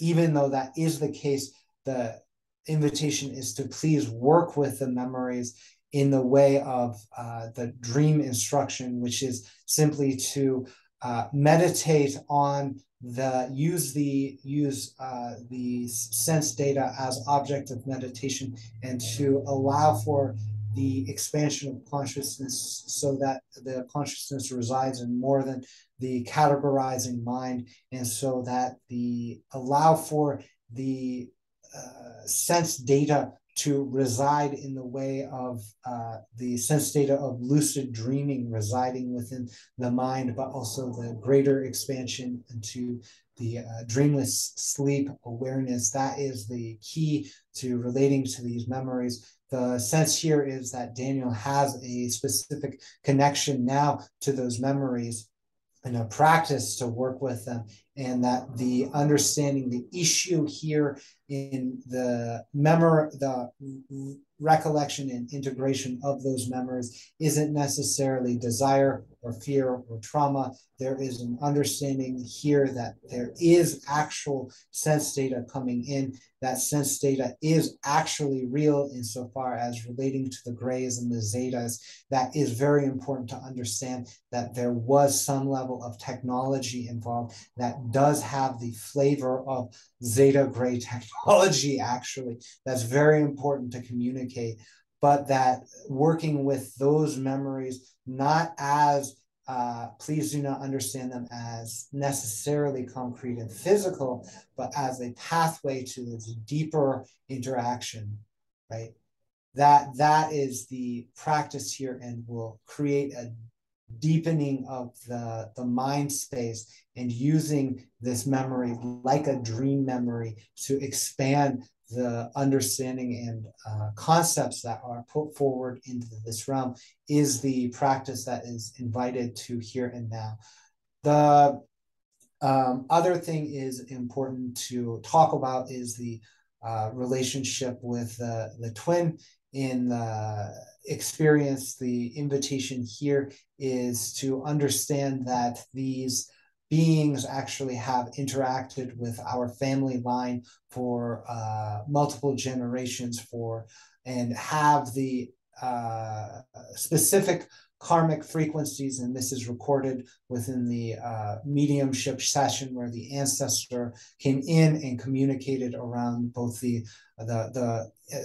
intervention of the non-human intelligences, both understood as angelic and understood as gray. There will be an expression or resonance within this experience, and the sense is of the that there will be a resonance here. So there will be of that experience that yearns for resolution. The sense of light being presentation is actually important and a meaningful signifier to both the twins and also the family lineage. The family lineage understanding the light being manifestation in the capacity of the tall gray to sort of cloak itself in a vibratory or a holographic field of camouflage, let's say, is an important aspect. It is an important technology, and that the family line and that both the twins have hallmark expressions of that technology, and that is one of the things to be mindful of in the comparison of the two stories. Thank you. Wonderful. We're so appreciative of this very detailed and in-depth information. And as a last question today, knowing Daniel and his twin and his family lines, intergenerational connection to Zetas and this work as you're describing, and knowing that my doing work with him today and with you came through the intersect of the Mantid entity to some degree, is there anything to be said about the connection between Zetas and the Mantid entities as it relates perhaps to this work Daniel is doing, and also more generally? Yes, it is important to understand they are present. The information has been given in the other sessions, particularly the missing time regression that Daniel performed there with the a psychic individual who had the interaction. That is a gifted experience. The understanding here, it is gifted through the collaboration. It's really important to understand that the higher density or higher dimensional aspects or representatives of these collectives are engaged in a sort of harmonic expression that is expressing through these different chymatic forms, meaning that both the Zeta and the Mantid are in some way equivalent.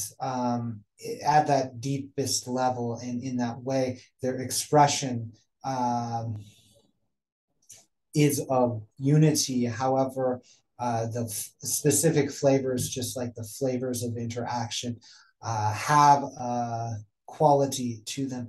The sense here is they want the understanding is the absolute communication through the different various expressions of the forms, and especially the trickster form in the Mantid expression in Daniel's perception, is revealing that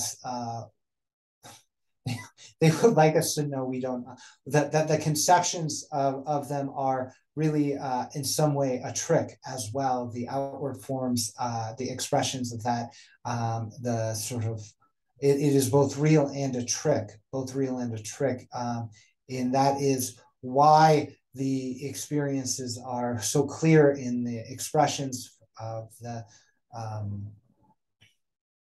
dreamlike aspects of the interactions through the different individuals involved, the sort of strange behaviors and things like that, the strange expressions of the Mantid motifs or the gray motifs.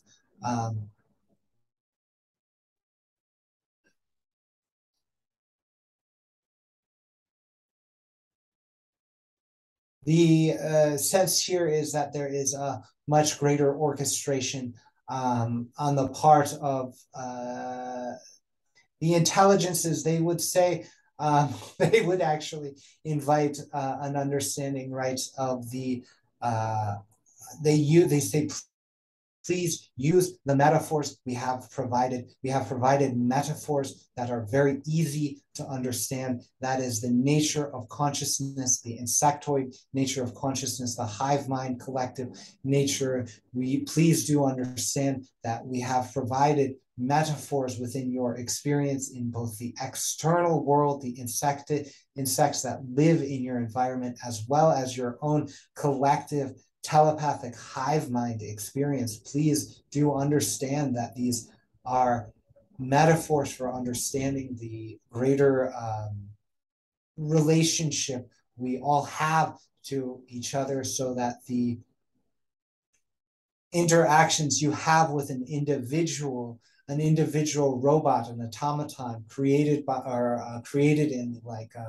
controlled by a hive mind, is like, what is that hive mind? How do you interact with it? You actually have the insufficient metaphors within the environment to understand and interact with them. And so in that way, the sense of focusing on the individual, oh, this gray here, that mantid there, is meaningful in some level. But if you focus on the hive collective understanding, the higher density expressions of them, that will be much more beneficial to you. But then you can also use that as a mirror to understand that the human species in itself is a collective hive mind species. And therefore, you can relate to the humanity as a hive mind experience. And that would be the more appropriate domain to engage in these communications between the collectives. Thank you. Wonderful. Thank you for your generosity of time and detail.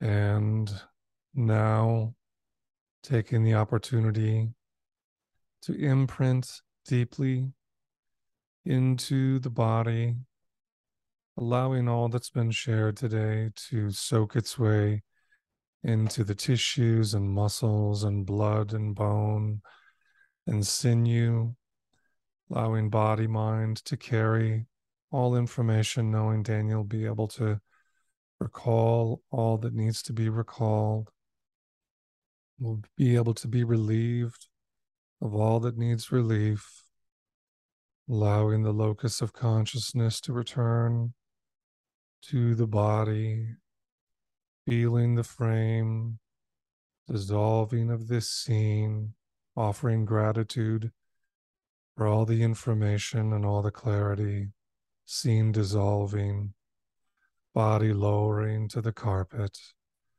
gratitude to those who came in support and protection, Feeling now the intelligence of that carpet responding again in the hive mind, in the connectivity, intimately responding, lifting, lifting higher and feeling that golden sphere surrounding and protecting, seeing dissolving below as the carpet lifts, finds its intelligence guiding again now the morphing, shifting temporal fields around the sphere in flux, feeling the ease of transit, feeling the intelligence convey you back to your garden, where this carpet lowers again as a leaf, softly side to side, feeling the blood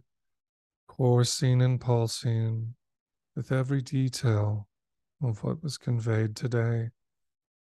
Carpet dropping softly side to side and landing in the center of your garden. Feeling the ease and response welcomed by all that lives, the intelligence teeming, rising to your feet, walking again toward the gate, met by the aroma of the flowers, feeling the perfume in the air, warm wind over skin. Let your hand easily land on the gate clasp, passing through, offering gratitude, gently tugging the gate shut, turning the body toward the marble steps, now allowing the bare feet to lift and rise, gliding forward, feeling bare feet on marble, and that warm glow, birds singing, sensitivities feeling released and sharp, feeling another foot rise and lift, gliding forward on your marble staircase, toes turning into that ancient stone, fingers feeling blood curling in response,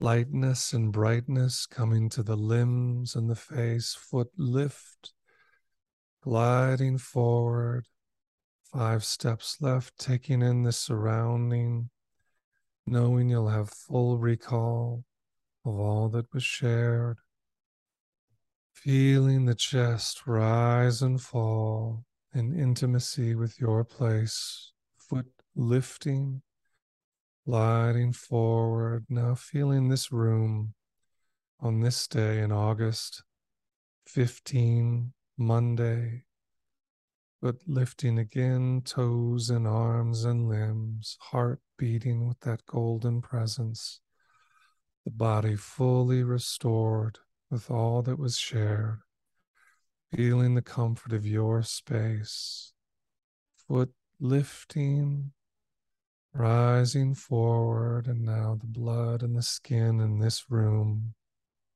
Monday, August 15th, feeling the light of this room returning, now landing in this room and at the top of your steps, fully back here.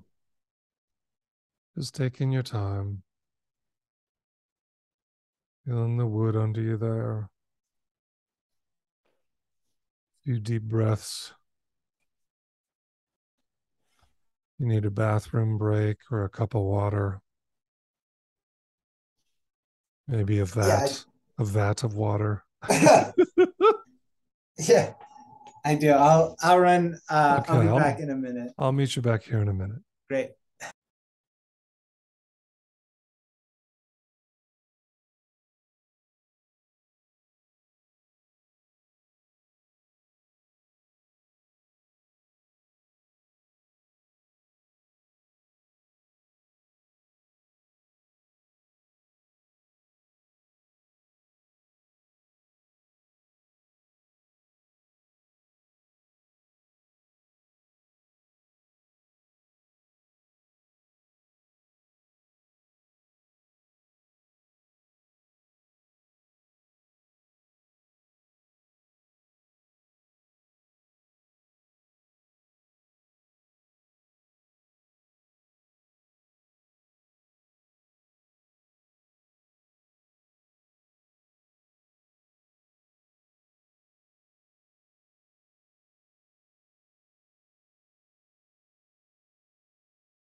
How you doing? Good. I'm good. Um, Interestingly, I had it's very very somatic energy associated with that. A sense of dizziness, a sense of tingling in the hands. Sort of, it reminded me very much of like a holotropic breathwork workshop I went through. So Was that for the duration of the session? uh definitely when I stood up at the end of it, I actually started noticing it more and more. It felt very it sort of phased in a way. So that was a lot of information. Okay, so one thing I just want to touch in, which I think is the ideal, that's the ideal problem you want, right? This is wonderful situation, but I couldn't keep up, and I'm quite a typer actually. I've a Sure. long history as a writer, so typically I would be able to do a more exhaustive stenographic map and then easily put it together 99% after the fact. And that wasn't the case with this, which I think is wonderful because so much information was able to come through. But I'll need to spend a little more time with it and going back through the recording and augmenting what I have here. So my question would be, do you want me to send you the recordings right away so you can review them, or do you want to wait until I have a text map that goes along with it? Do you have a preference? Oh, send them right away, but I would love to see the text map as well. Yeah, I have some memory of it. Like yeah, I'm not sure when I'll look into it, but yeah, Well, I know either you'll way. want the text map, and I'll get it to Yeah, you just because I know it'll also be so helpful for your book work and when you're yeah, putting going through the editorial process. I'll send the recordings today so you don't have to wait for those perfect. if you want to review them. But yeah, I mean, the clarity was really remarkable, and the volume of the information and the I would say actually the mood of what was coming through felt remarkably consistent and reinforcing that with which it was communicating that which it was conveying. Does that make sense? As a um you know you wanted the let's do a quick hop in and check in on, you wanted conscious recall of the event and then a transcription of the communication and the engagement of the NHI. And so the volume of communication and transcription from the NHI was tremendous. And the mood, specificity, the detail was really remarkable. I guess I don't know if this is part of what you remember or not, but you'll hear it when you go into the recording. So it's kind of like in a comedic way, the good news, bad news around the conscious recall of the event was that yes and spirit, the strength of that yes and spirit. So the NHI basically saying, yes, that was a real event with real physical nodal compartments. It went into incredible detail describing actually how something like the cylinder craft is manifest and then superimposed or co-located, and went into incredible detail. So was quite generous in terms of recounting specificity in that regard, but then very strongly also landed on the yes and. The important part of this is understanding where all of these cues and magnets are pointing for you to go and deepen, which sounds very much like the work that you're already deeply engaged in. So yeah, those in terms of your two desired outcomes, conscious recall of the event seemed to be a real strong yes and it wasn't as though it was withholding. It was very generous. It was very detailed. And there was actually, I can't recount one block in the entire few hours we've been together.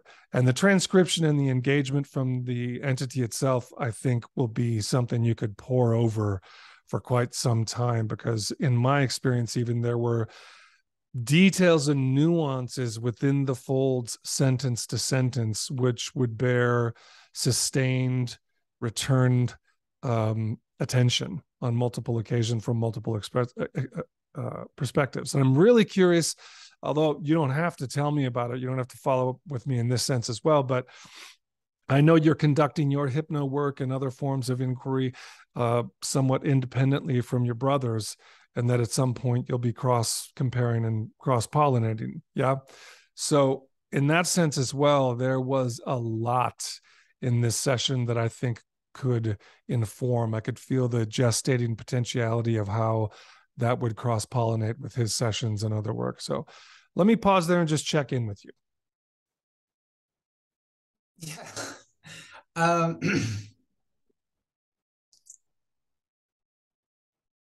Yeah, there was a sense of connection. It wasn't a surprise. I mean, they communicate with me in a way. It's like before and after, it's like they've even, it's sort of like these communications beforehand that are sort of, I call them like hologram, like blobs, or what, their emotions and thoughts all rolled up. No concepts, but they're like, this is what you're going to do. Is that agreeable to you? Or this is what's, and I go, sure, yeah, that makes sense. And then it kind of unfolds over time. I had this when I first started practicing hypnosis. They were like, do you want to, is this agreeable to you, this path of future? And I'm like, I was able to taste all of the feelings and thoughts and whatever beforehand, not knowing what it is. It's like looking at color without knowing what color is. And so I had that with this, like they're sort of dropping it. The dreams are there. Like we saw UFOs yesterday, like that sort of, like they're here sort of thing. And then they're basically like, you just have to like go through this process of dialogue or whatever, let it happen. At a certain point, I kept seeing, like right when the hands really started getting tranced out or like vibed out, like that actually is a surprise to me, is like how, I mean, trance spaces aren't normal to me, or not unnormal to me, but this level of somatic feeling was unique, as well as this sort of, I mean, I was present enough to go like, whatever, I'll just let it speak sort of thing. And that was there.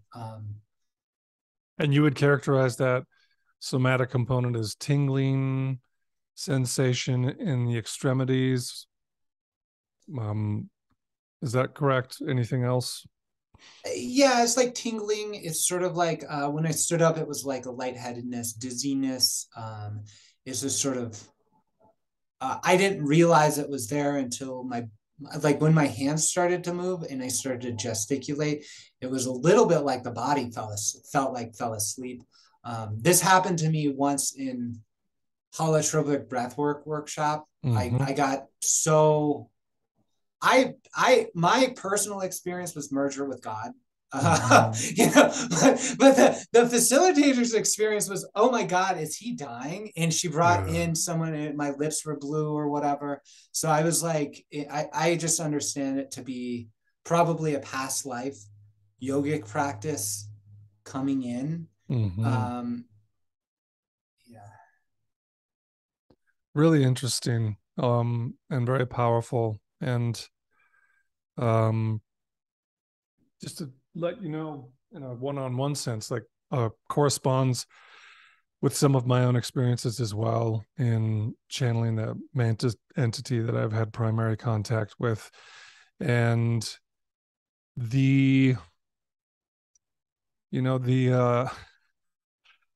manner in which you're characterizing how information comes through, I really resonate with as well.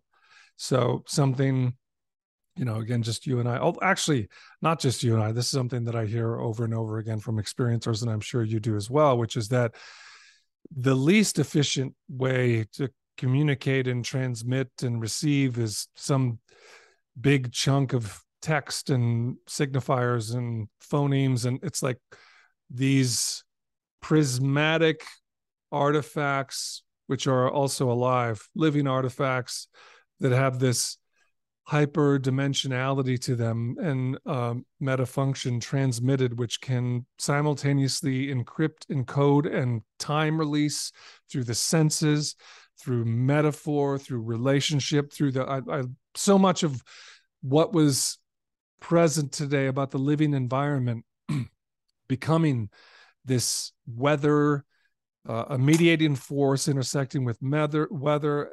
So bringing forward all of this, a mobile of 6, 8, 12 different manners in which communication can manifest, express, bounce itself back, and true multidimensionality and vertical and horizontal components. That makes so much sense. And it's almost as though what I have often felt is like by the time it makes it to the frontal structure of the personality and gets put into words, like that's the last train stop on the station. All the shit's already gone down. That's almost like getting a letter from 1820 or something. It's like, it's not that it's irrelevant. The personality is not hated or irrelevant, but it's like, it's the last to find out. Is there anything else that you want to talk about or that's forward for you that, to check in today? And like I said, I also offer a follow-up session if in a week or two or a month from now, you just want to circle back around, and, that's completely on offer, but just check in with you one last time before we get off, if there's anything else for you. Yeah, I'd love to follow up. I would love to, explore having a kind of a panel discussion with you, my brother's hypnotist, and my brother sort of just being like, what's up with this event? Like, what were your impressions, to have that on the table? He's still in the process of scheduling, so that's probably in a month or two. That could take the place of like the integration follow-up. Okay, cool. In terms of time and stuff like that. Listen, I think the project sounds absolutely amazing, and I'm eager and enthusiastic to support it in whatever way it helps. So I'll send you the recordings. I'll get the transcript together over the next week or two, I would guess. Perfect. Follow up with that. And then whenever it's appropriate, just circle back, and I'm happy to be on that panel or do whatever else is helpful. Wonderful. Thank you so much. Okay, this has been a pleasure. It's been a real joy, truly. Wow, it was really amazing. It's a privilege. Thank you very much, Daniel. You too. Have a great day. You too. Ciao.